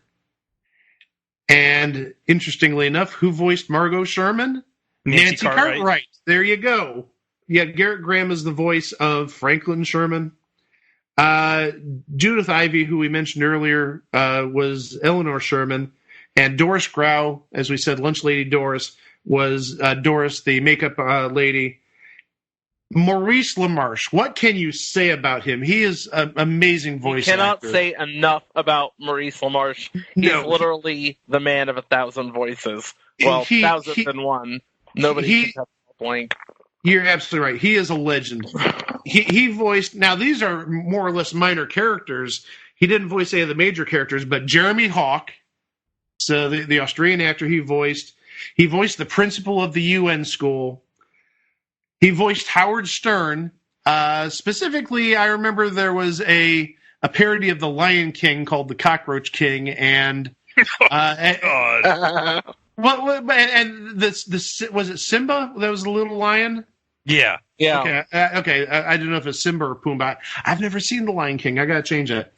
And the Simba role in The Cockroach King was a cockroach, but it was Howard Stern. You could see the shades, the sunglasses Howard Stern wore, and the long, frizzy hair that he's had for like 30 years now. And he had that Howard Stern voice. And he even said to one of the bugs in the audience, sort of like the opening scene of The Lion King, "Hey, baby, show me your thorax." But also, and this... Orson Welles. Yes! He did Orson Welles. Yes! And at least on one or two episodes, there were spoofs of the Orson Welles commercials, which you can easily find on YouTube, where he was selling wine, selling peas. Oh, Rosebud Frozen Peas. Rosebud Frozen Peas, yes. And I think I'll take a handful for the road. Yes, yes, yes. This show was basically my introduction to Orson Welles. It sort of was mine too. But also, the Orson Welles voice, it wasn't really much of an Orson Welles voice when you actually hear Orson Welles. Because when you hear the voice, it's the exact same voice Maurice LaMarche used when he voiced Brain on Pinky and the Brain and Animaniacs. Well, the Brain was sort of based off Orson Welles. Well, it's still the same voice. Yeah. Yeah. And Vlada was voiced by Nick Jameson.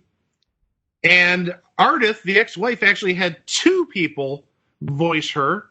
Brenda Vaccaro and Rhea Perlman. And we mentioned Park Overall as Alice, and Russie Taylor as Penny. Kath Soucie, another name that's been associated with The Simpsons for years, she did various voices. And same with another Simpsons voice, Tress MacNeille. The one voice she's really credited with here is Humphrey the Hippo, which was essentially the Critic's version of Barney the Dinosaur. Yeah. And they even did the I love you, you love me. They did a song very similar to that.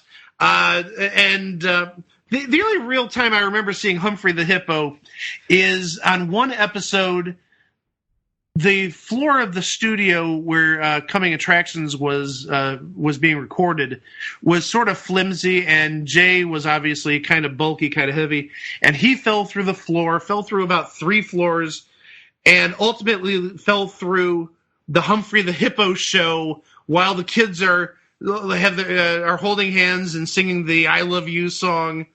And so that's like all you see of Humphrey the Hippo. Maybe a little bit more, but not a whole lot more. It wasn't a real recurring character. But enough about the voices and the characters. The show itself. Yeah. Oh God, we could. You know what? All the things that you can say about the show, and all the things that have been said about the show, we could fill like 5 episodes. I mean, the writing was brilliant. The parody and the satire was, you know what? Al Jean and Mike Rice are just masters of the art form, as it were. Well, I was actually going to take it a different direction. I was going to talk about the broadcasting and production standpoint. Oh, okay. Yeah, that too. So the show itself, it started off on ABC as a mid-season replacement on Wednesday nights, following not an entry right now, but maybe somebody might want to add it. Thea. I'm adding it right now. There we go. Oh yes, Thea, the show that had Brandy and Shelton Benjamin's mama. So the Critic replaced a short-lived sitcom and also future installment called George, which was a sitcom starring George Foreman. And guess what, guys? He had 4 kids named George. Ooh! And one named Frida. Anyway. And then, after the first 13 episodes, it was canceled on ABC. Aww. But it found second life on Fox. And it aired, as I said earlier, 8:30 on Sunday nights, smack between The Simpsons and Married with Children. Which, I think really it was not a bad time spot. You have The Simpsons, which is, or at least was, the most popular show on Fox at the time. And Married with Children is probably maybe the second most popular show on Fox at that time. And they put the Critic right in the middle. And as I said earlier, it's sort of diametrically opposite of those other 2 shows because Jay Sherman's the thinking man. And ultimately, it aired 10 episodes, and it got canceled as well, even though the ratings were on the rebound. And actually, believe it or not, there almost was a third life for this show. It almost ended up on UPN. How is that possible?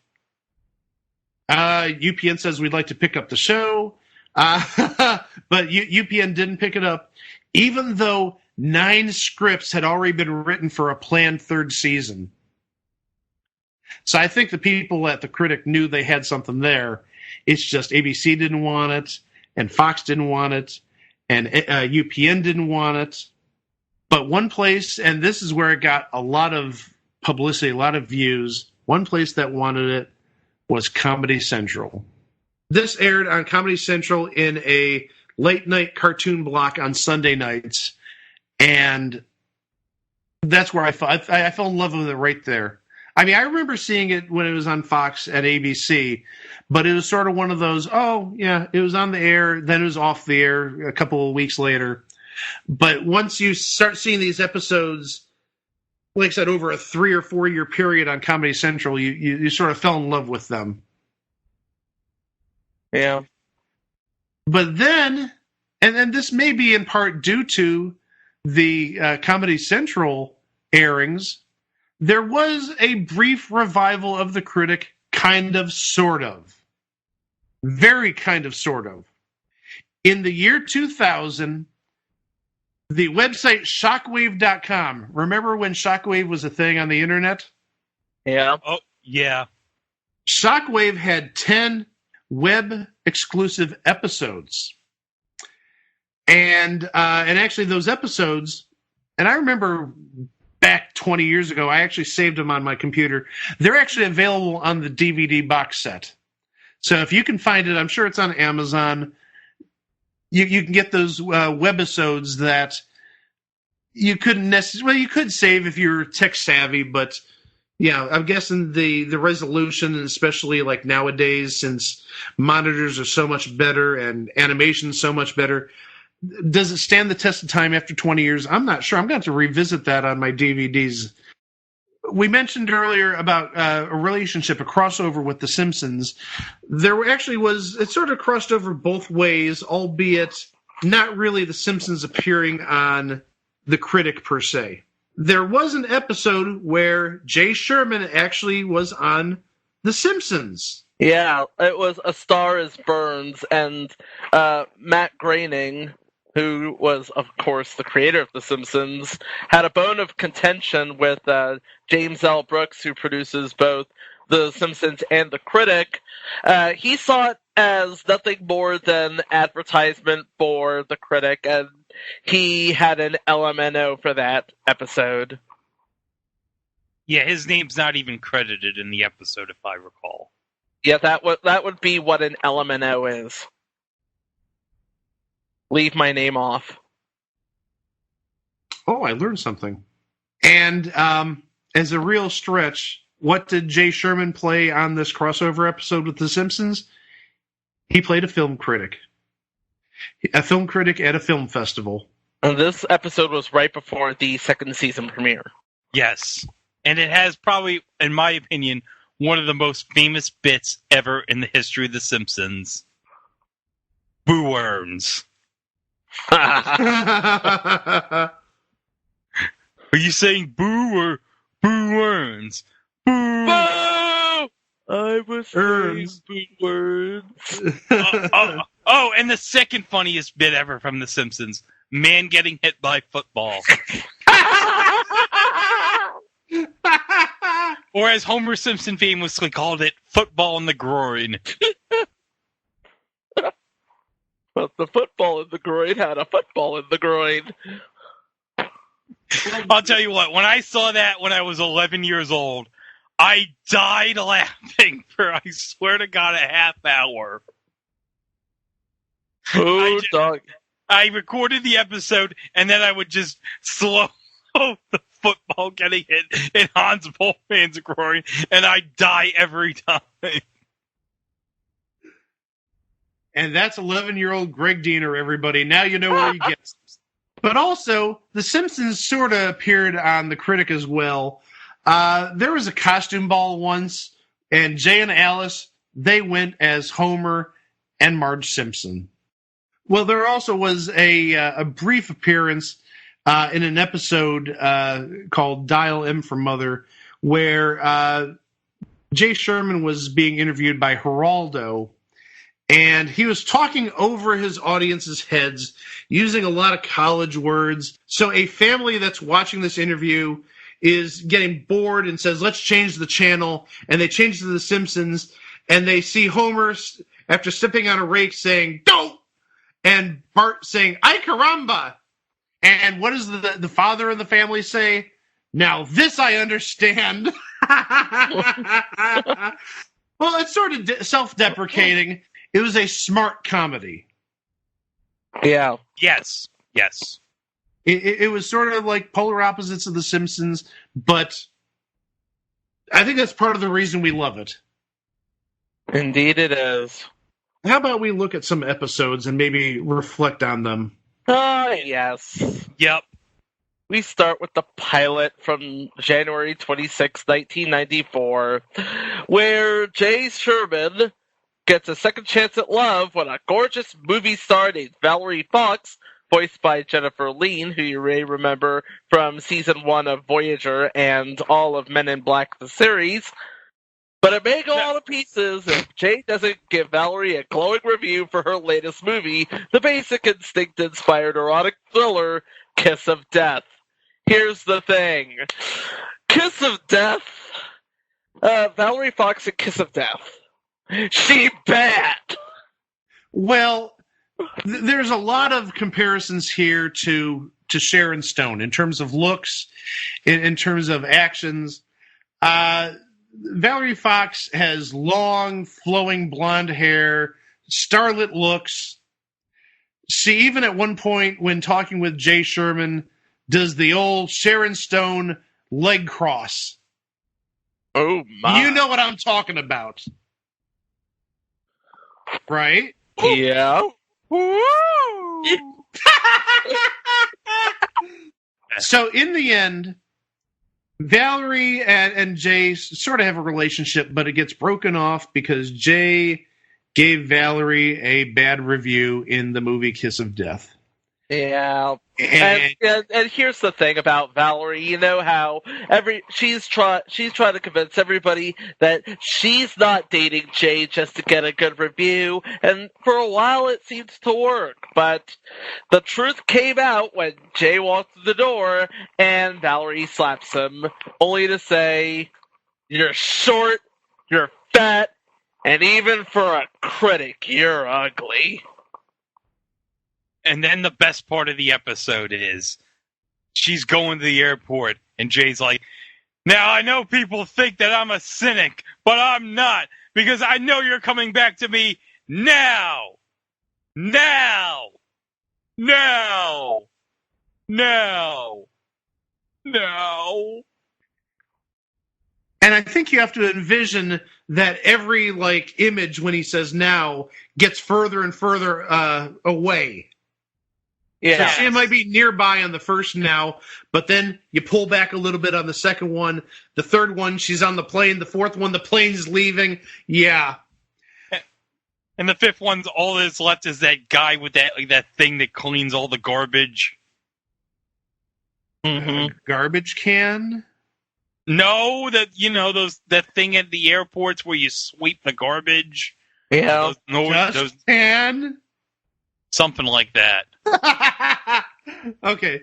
But also, I just want to share the number of viewers this had. If it received this many viewers nowadays, it would be on for 20 years. Oh, yes. 15.3 million people saw the pilot. Tells you how much television has changed over 26 years. Yeah. And even 15.5 million people back in 1994 was a ton. This was an incredible show back in the day. Or at least incredible numbers to begin with. They fell off a little bit. We'll get to that as we move on. The second episode, in terms of production, it actually looks like it aired fourth, is entitled Miserable. And this episode provided maybe the most memorable moment in the Critic's history. Miserable was based on the movie Misery. If you've ever seen the movie Misery, you have James Caan playing an author, and you have Kathy Bates playing essentially an obsessed fan. Paul is caught in a blizzard. His car goes off the road. A nurse named Annie Wilkes finds Paul and brings her to her remote home. And then he regains consciousness and finds himself bedridden with broken legs and a dislocated shoulder. Annie claims to be his number one fan and talks a lot about him and his novels. And that is essentially the basis of this episode.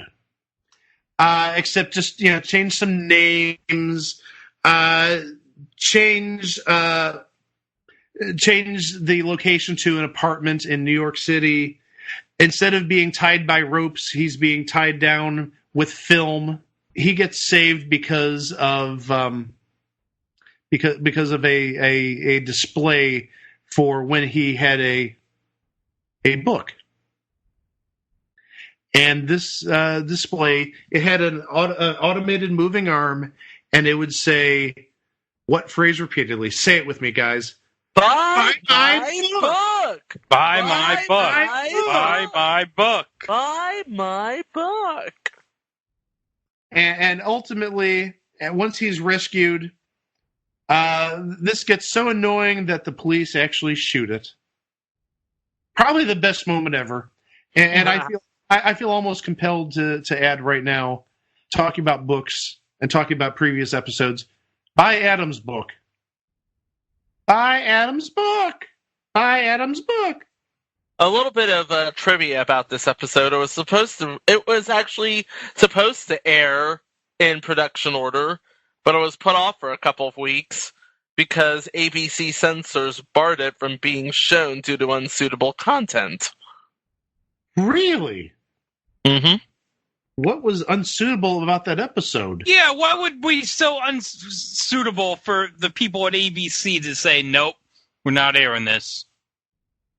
Probably being kidnapped and tied to the bed. I don't know.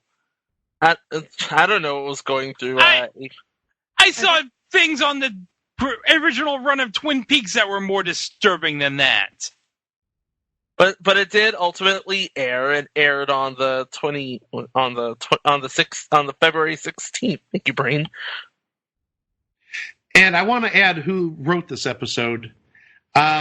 Steve Levitan, who you might better know from some other shows of his, including a little something called Arrested Development, another little something called Modern Family, and another thing, future installment, LA to Vegas.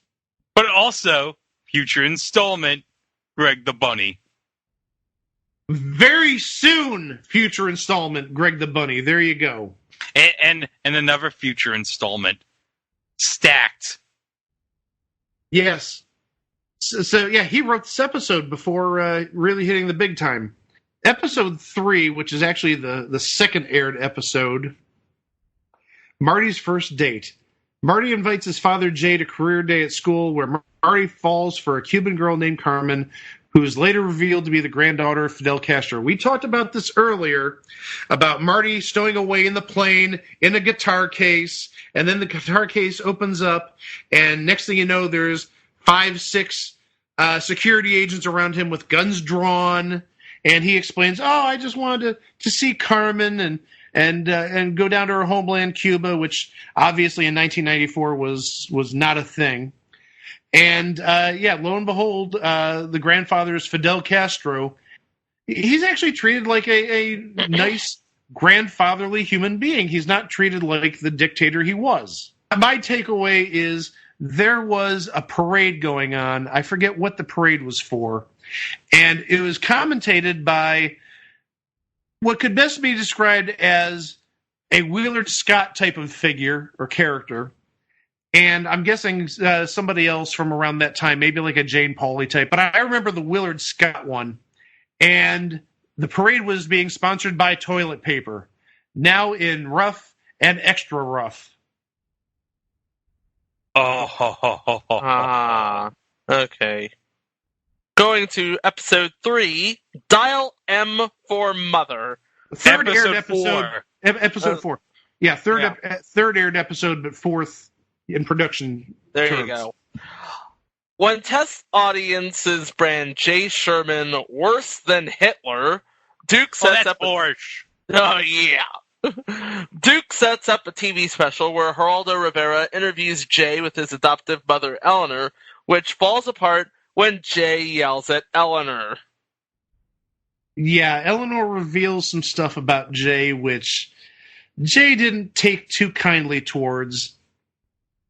And I believe it had to do something with him as a baby and something he said when he had like diaper rash or something like that. And he just said, "Mom, stop it. This interview's over. I don't want to talk to you anymore." And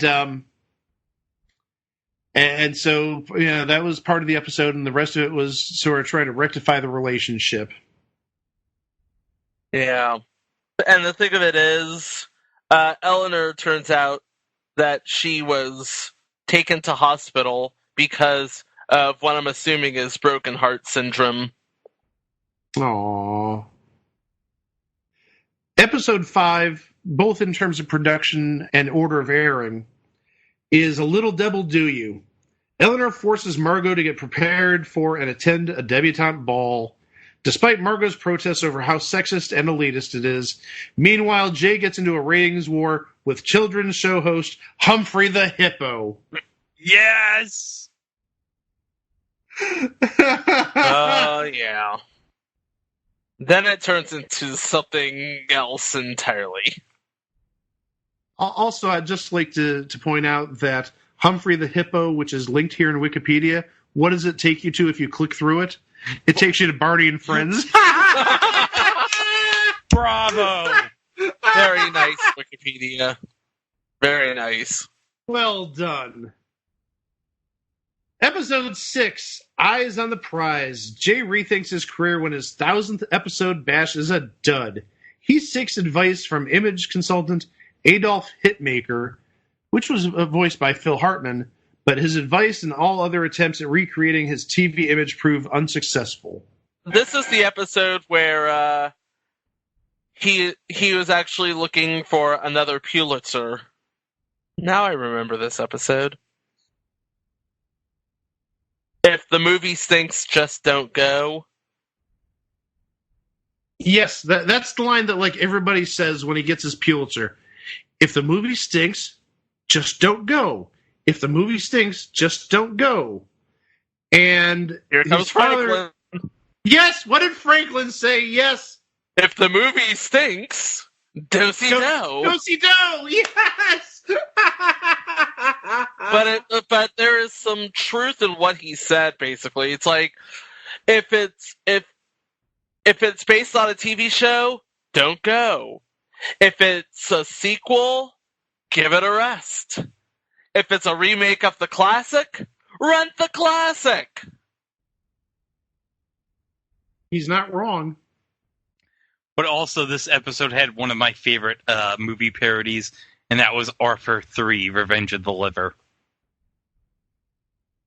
Oh, boy. Yeah, where Arthur gets diagnosis that he has less than a year to live, but he informs the doctor. Hepatitis, and you have a cute little butt. But he informs the doctor to don't look now, but someone's stolen all your popsicles.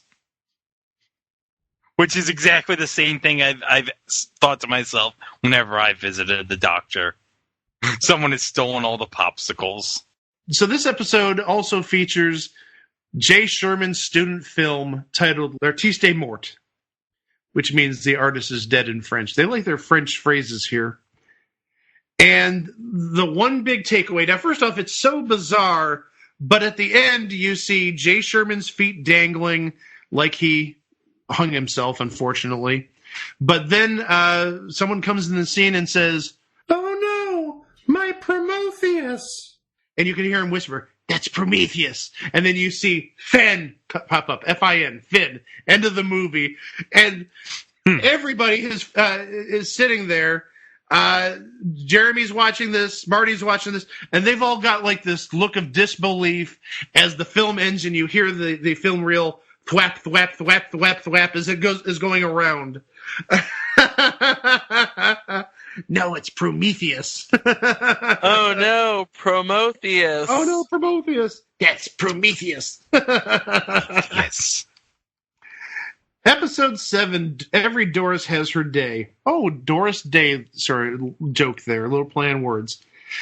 Jay befriends his makeup lady, Doris, after they attend a musical adaptation of The Hunchback of Notre Dame and thinks she may be the mother who gave him up for adoption years ago. We talked about that earlier, that, as Maury would say, she is not the mother. But I do like this episode because I thought it had a lot of heart in it. Had a lot of heart, had a lot of soul, and had one of the greatest ending lines I've ever heard in a musical.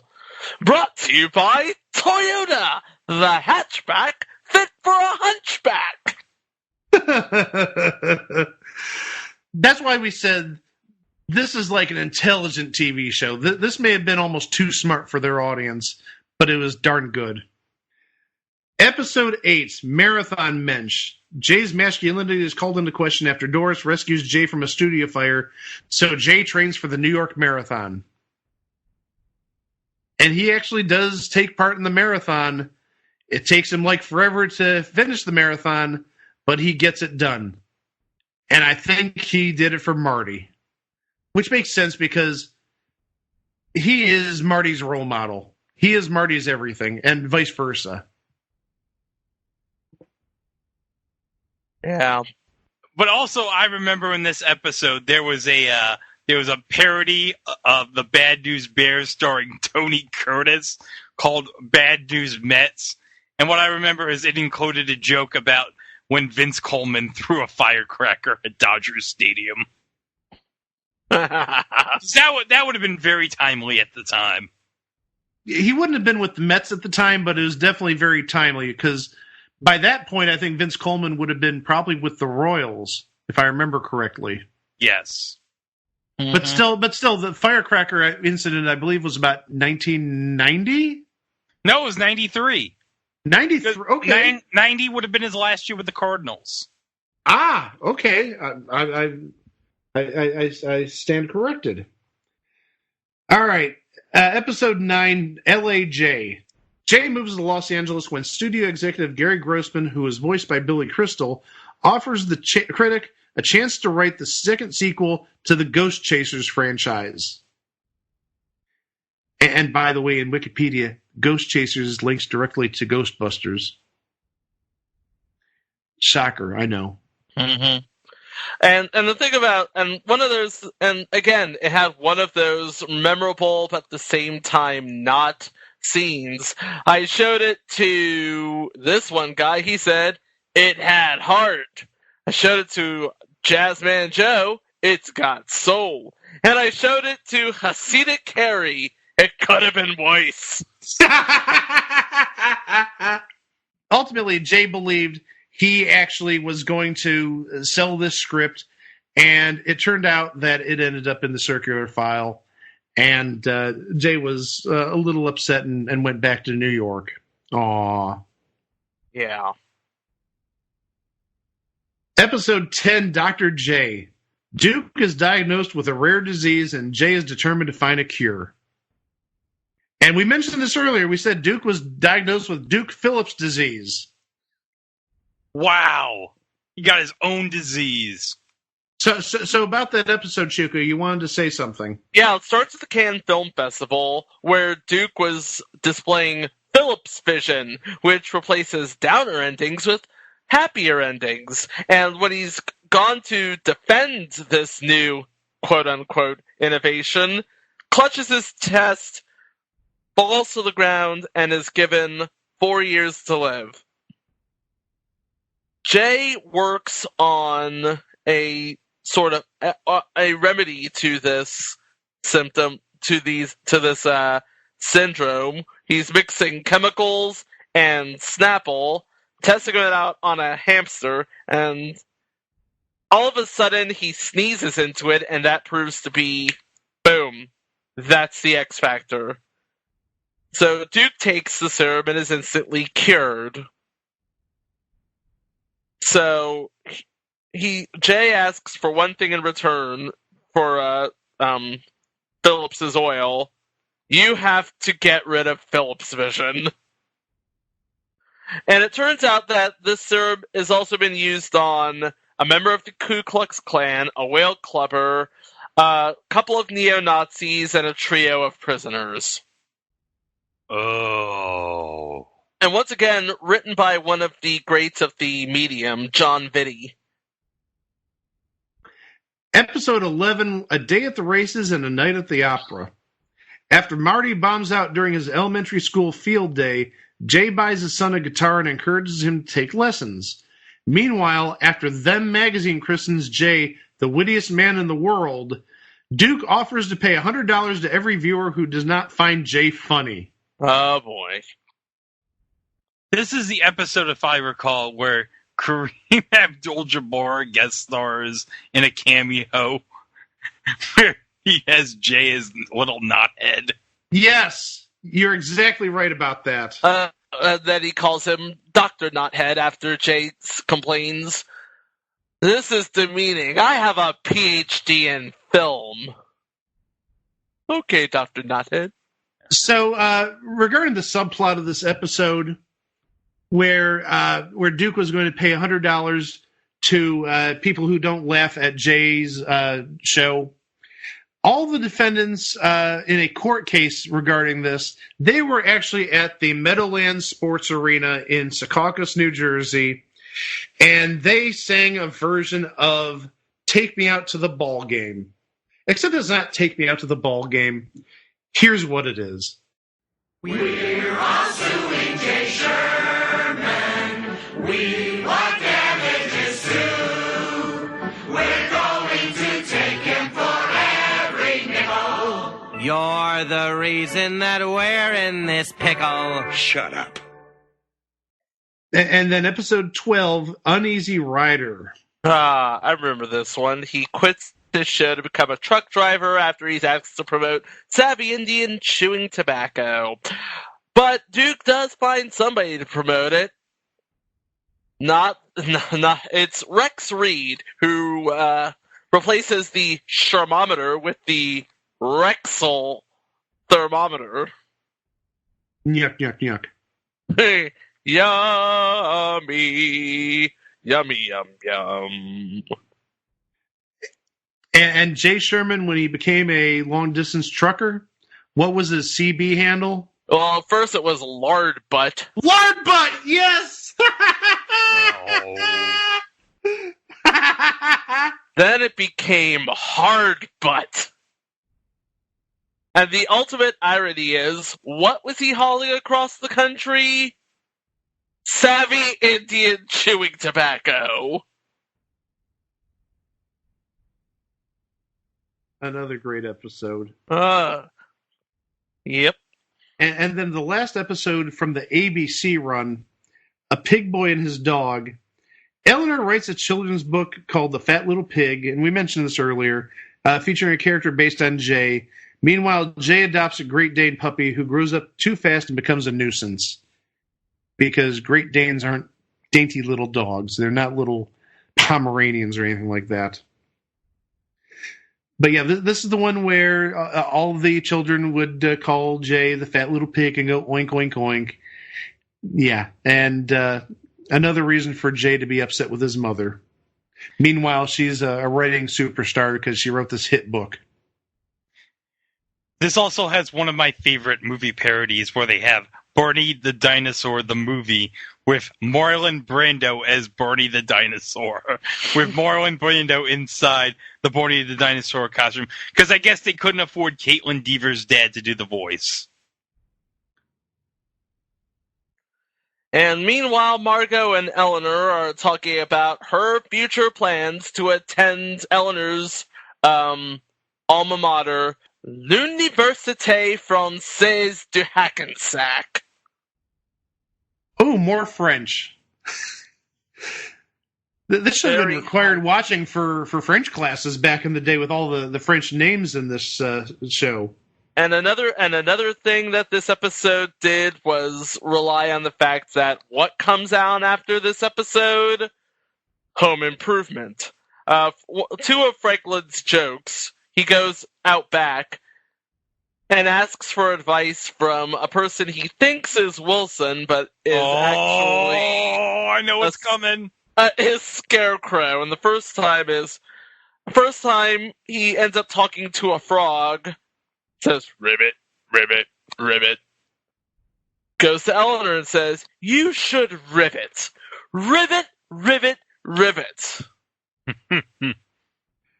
And you see her with a construction hat on, a hard hat, riveting, yes. But then the second time, Chico, do it! Well, it looks like my wife is happy. Ooh, ooh. My wife, Eleanor. Ooh. My wife, Eleanor. Ooh. My wife, Eleanor. Ooh. My wife, Eleanor. Ooh. My wife, Eleanor. And this continues ad nauseum. Yep. Again, so many great moments from this show. And it ends just perfectly with somebody is writing Tiny, and then Jay is being drugged by a pack of little pigs, saying goodnight, and a special goodnight to everybody tuning in for Home Improvement. Huh? And then it moved to Fox in 1995. The first episode that aired on Fox was Sherman, Woman and Child, and this is where we meet Alice. Jay worries he may be fired due to coming attractions' low ratings and Duke suddenly being nice to him. He then befriends a single mother from the South named Alice and develops feelings for her. However, Alice's adulterous country-singing husband Cyrus, voiced by Sam McMurray, has returned and wants her back. And guess who she goes to in the end? She stays with Jay. Aww. Had one of the greatest moments at the end. Alice, you make every home a palace. Even Brooklyn would be Dallas if you would be with me, or something like that. And then here comes Jay with an accordion. Cyrus, he's just a virus. He wants to tie you down while you're still young. Your potential is what's essential. You could be the next Connie Chung. Oh, God. There's a timely reference. Yeah, because this was around the time where she was co-hosting the CBS Evening News with Dan Rather. Uh-huh. Well, but also it's around the time that her and Maury Povich came forward with their issues regarding having children. Yeah. And then episode 2 in the Fox run, Sherman of Arabia. At Marty's slumber party, Jay tells the story of how he ended up in Iraq during the Gulf War in the early 1990s. Oh, yes. And one of my favorite parts in the episode is he's at the Iraqi Film Festival watching an Iraqi adaptation of Green Acres called Brown Acres. What's next? My mother, the camel? And he was eventually thrown in jail where he escaped and led a troop of men across the desert. Sort of sounds a little bit like Lawrence of Arabia, if you ask me. That's exactly what Jay said. And also, all the critics rallied around Jay with a special tribute song called Critic Aid. Yes, and they actually did have Rex Reed, and they had Gene Shalit. They had Gene Shalit, and they had Siskel and Ebert. That's some star power right there. You got like the 4 best film critics in America at that time, and they were all contributing to this episode. Somewhere out a rocky way, beneath the sands, is our friend Jay. He fought off bombs and bayonets. To him we raise our raisinets. But the $1.75 they raised would come too little, too late. Next up, episode 3 in the Fox run is a song for Margot. This is where Margot dates the grunge rocker we mentioned earlier, Johnny Rath. From the band Nuns in a Blender. And the subplot of this episode is Alice tries to find a good preschool for Penny, her daughter. And guess who is all but willing to oblige? Franklin. Yep. And you know that can't go over too well. Actually, no. Alice goes to Rainbow's End, which was just ideal. But the headmaster refuses to admit Penny. Alice explains the situation to Jay, who turns to Duke for help. And then Duke confronts the headmaster, and he jokingly challenges Duke to build his own bigger and better preschool, which he does. The Duke Phillips Preschool, built on a dare. Next episode is From Chunk to Hunk. Jay and Marty go to a weight loss camp where Marty dramatically loses weight and becomes one of the popular kids in school. At the same time, Jay fears for his life when a pretty boy action star threatens to kill him. The sad thing about this episode is, yes, Marty lost all this weight, but he wasn't happy inside. And he ended up getting it all back. Because he wanted to be himself. He didn't like being thin, even though he was more popular with the students. But he became his old chubby self, if you will.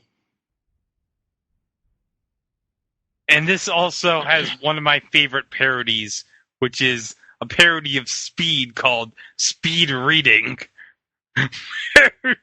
Dennis Hopper has to makes Keanu Reeves read a book. If he reads on under 50 words a minute or less, the book explodes. And the joke is, Keanu Reeves is reading very, very slowly. And the book is One Fish, Two Fish, Red Fish, Blue Fish. Oh, and the pretty boy action star, boy, I wonder who they're talking about here, is Belgian actor Jean-Paul Lepope. I have no idea who they might be referencing there. Here's the thing. His name references Jean-Claude Van Damme. His design references Steven Seagal. Oh, he looks exactly like Steven Seagal with the ponytail. Absolutely, before Steven Seagal got all lumpy. But yeah, he looks just like him. Yeah, before Steven Seagal looked like the dead ringer for Anthony Ainley as the master. And the word is not lumpy, it's fluffy. Fluffy, lumpy. Interesting that was on we're talking about this on an episode called From Chunk to Hunk. Steven Seagal sort of did the opposite. He went from hunk to chunk. Okay, next episode. That would be... I'm not wrong, though. No, you're not. No. Episode 18, Lady Hawk. We actually get to meet Jeremy Hawk's sister. Oh, the lovely Olivia Newton-Hawk. Yes. And after Jay takes Olivia on a tour of the city, she falls in love with him and the two start dating. And what do you think happens? It strains the relationship between Jay and Alice, who realizes that she's also in love with Jay. So 2 women, 1 film critic. What's a man going to do? And next episode is Frankie and Ellie get lost. Franklin and Eleanor are presumed dead after their plane crashes on the island, and Jay uses the money left to him in the will to make New York City a better place. There's so much good stuff going on here. First, when Franklin and Eleanor go on this trip, on this vacation, Franklin goes to the cockpit, and who's piloting the plane? Monkeys. But a penguin. No, penguin. Oh, sorry. Penguin! Penguins can't fly! Yeah. So the joke going into the commercial break is, penguins can't fly! Penguins can't fly! And you see the plane then spiral down and crash. But also, Jay uses the money left to him to make New York City a better place. That include cleaning up the city. And not just cleaning up in terms of like crime, but also in terms of like pollution, dirt, stuff like that. And another moment that's ingrained in my brain forever, Jay takes a hose and starts cleaning off buildings by spraying water at it. And he gets to the library and he starts He starts shooting water from the hose at the library, and unfortunately, a letter of the signage for the library falls off. The letter that fell off is the letter L. It was from the sign that says New York Public Library. Get rid of the L in public, and you have New York Pubic Library. Oh. And everybody starts running into the library because it's the New York Pubic Library, and they're disappointed when they find out it's the same old books that were in the regular library. Oh, that's horrible. It's horrible, but it's funny. I was thinking about monkeys in this episode. It turns out the monkey butler, which was a surrogate for Shackleford. Shackleford, by the way, being their regular butler. Yes, I remember that. Episode 20, Siskel and Ebert and Jay and Alice. And this, oh my gosh, this I think has one of the best endings. I love this. So after Jay attends the Academy Awards, Siskel and Ebert, Gene Siskel and Roger Ebert, break up and each rope Jay to be their new partner. So this episode, the ending is absolutely great. So Jay was able to lure Siskel and Ebert on the top of a roof, and in this scene, the lights on another building light up and form a heart, to which Siskel and Ebert comment and say, well, this is just a ripoff of Sleepless in Seattle. And one of them also says, and itself, Sleepless in Seattle was a ripoff of An Affair to Remember. And then he says, what, Greg? Which wasn't that good of a movie to start with. Said like film critics. Yeah. And I also remember this was probably like one of the best episodes of The Critic. I remember when Gene Siskel passed away in 1999 on Siskel and Ebert, when they did the tribute to Gene Siskel, Roger played one of the clips from that episode on the show. I didn't know that. That's great. I didn't know that either. Episode 21, All the Duke's Men. Duke runs for president and hires Jay to be his campaign manager. Oh, but this is why one of my favorites, because you have at the start we mentioned Morty was running for United Nations class president, and who happens to be one of the candidates in the debate against him? Zoltan Vladimirovich. Not only that, but you also have, for some reason in the debate, Michael Dukakis? Because I figured I would start with an election I could win. Yeah. Boo! You suck! And it's funny because you know who portrayed Michael Dukakis on SNL? John Lovitz. Yup. It's all come full circle. Mm-hmm. And Marty and both of the campaigns have sort of disastrous ends. Starting with Marty, who ends up completing only half of the classes float in the parade. There's a parade. It turns the 8th grade float was it was supposed to be a horse, right? Yes. It turns out it was supposed to be a horse. Turns out to be the back end of the horse. And then it becomes a flaming horse's patoot. And then it destroys the Winter Garden Theater playing Cats. And Jay has one of the most iconic lines, and nothing of value was lost. So, also in the episode, as we mentioned, Duke begins his run for the presidential nomination. He was kind of like the prototypical Mike Bloomberg of 1996, thinking that he could buy the nomination. Because, this isn't timely at all, isn't it? Just a bit, Yeah. But one of my favorite parts in the episode is where he has this Hall of Presidents type thing with, caricatures of, Lincoln and Kennedy talking about ask what you can do for your country, but what you can do for Duke Phillips. She can fool half the people all the time, but she can't fool old Duke. Ultimately, Duke ends up hiring June Lockhart to be his wife. Yes. And not only that, one of the promises also was Duke would try to bring back everyone who was lost in space, even Dr. Smith. Yeah. So then, later in the episode, Duke decides he needs a running mate, and who better to get as his running mate than Jay's dad, Franklin. Former governor of New York, Franklin Sherman. Yes, hold up. So Franklin, when he reveals himself to Jay that he's going to be Duke's running mate, he says, "I'm going to be vice president, and I'm going to be honest with the American people. I'm not going to wear this toupee anymore." And he rips off his hair, and then Jay says, "Dad, you don't wear a toupee." Franklin says, "I will from now on."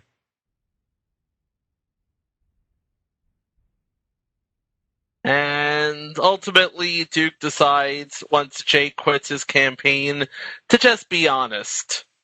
3 guesses how that ends up. No, not good.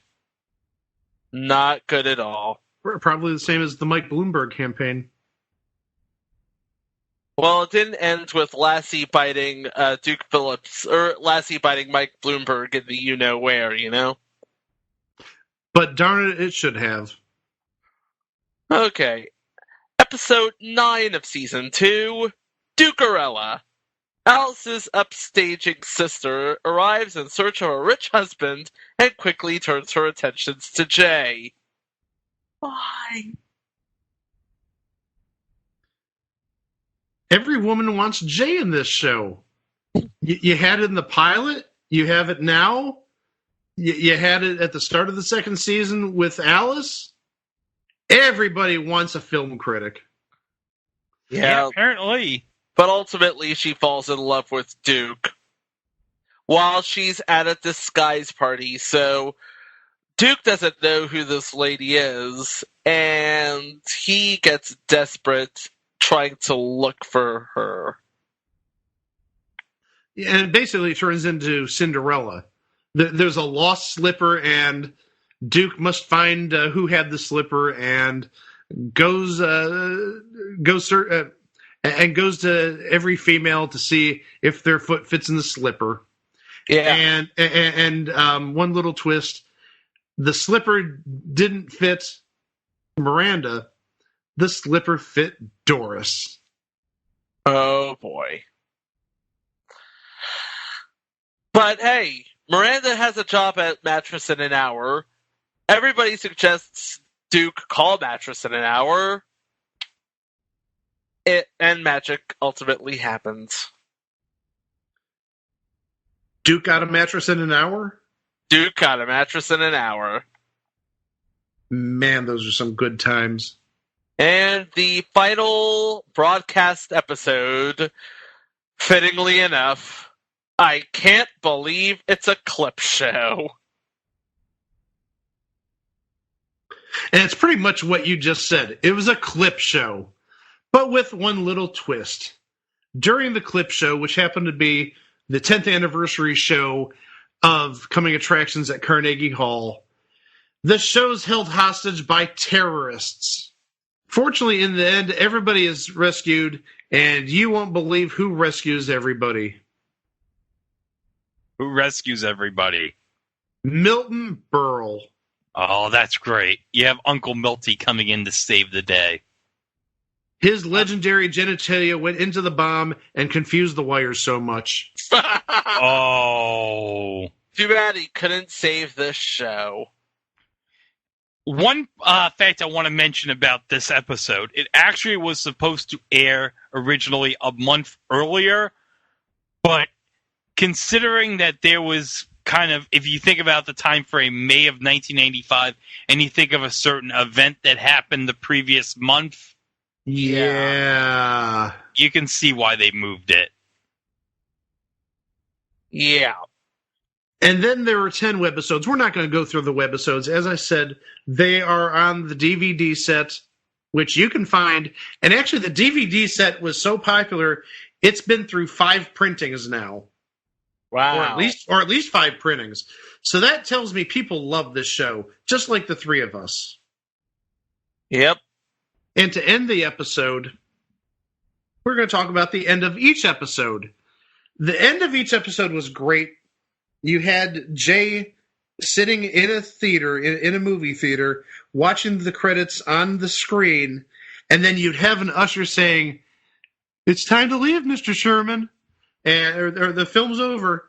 And Jay always had, they used like 5 or 6 different lines. Yeah, I'm stuck in the seat. Something like that. Absolutely great way to end the show. Yeah, it was. Is the snack bar still open? Yes. And with that, we're going to put this show to rest. Yep, The Critic was perhaps one of the most brilliantly written, brilliantly produced, brilliantly animated shows on television.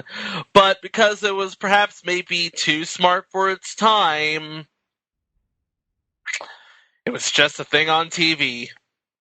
But it was a beloved thing on TV. It was a beloved thing on TV. Indeed.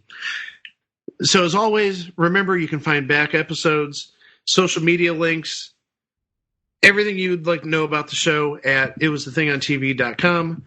Please be sure to like and subscribe, rate and review, tell us how we're doing. And don't forget to share, because sharing is caring. Yep. That's what the kids say.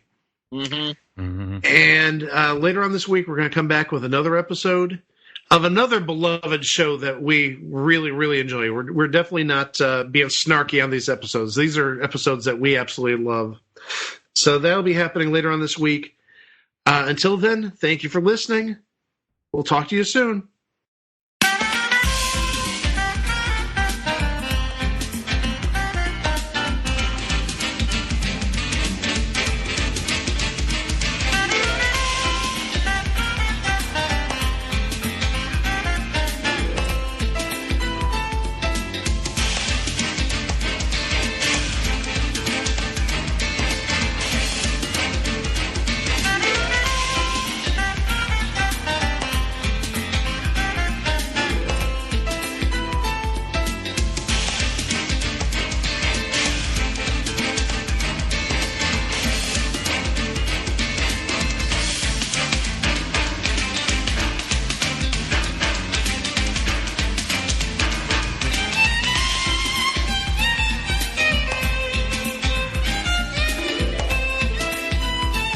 Celebrity voices are impersonated. No celebrities were harmed in the filming of this episode.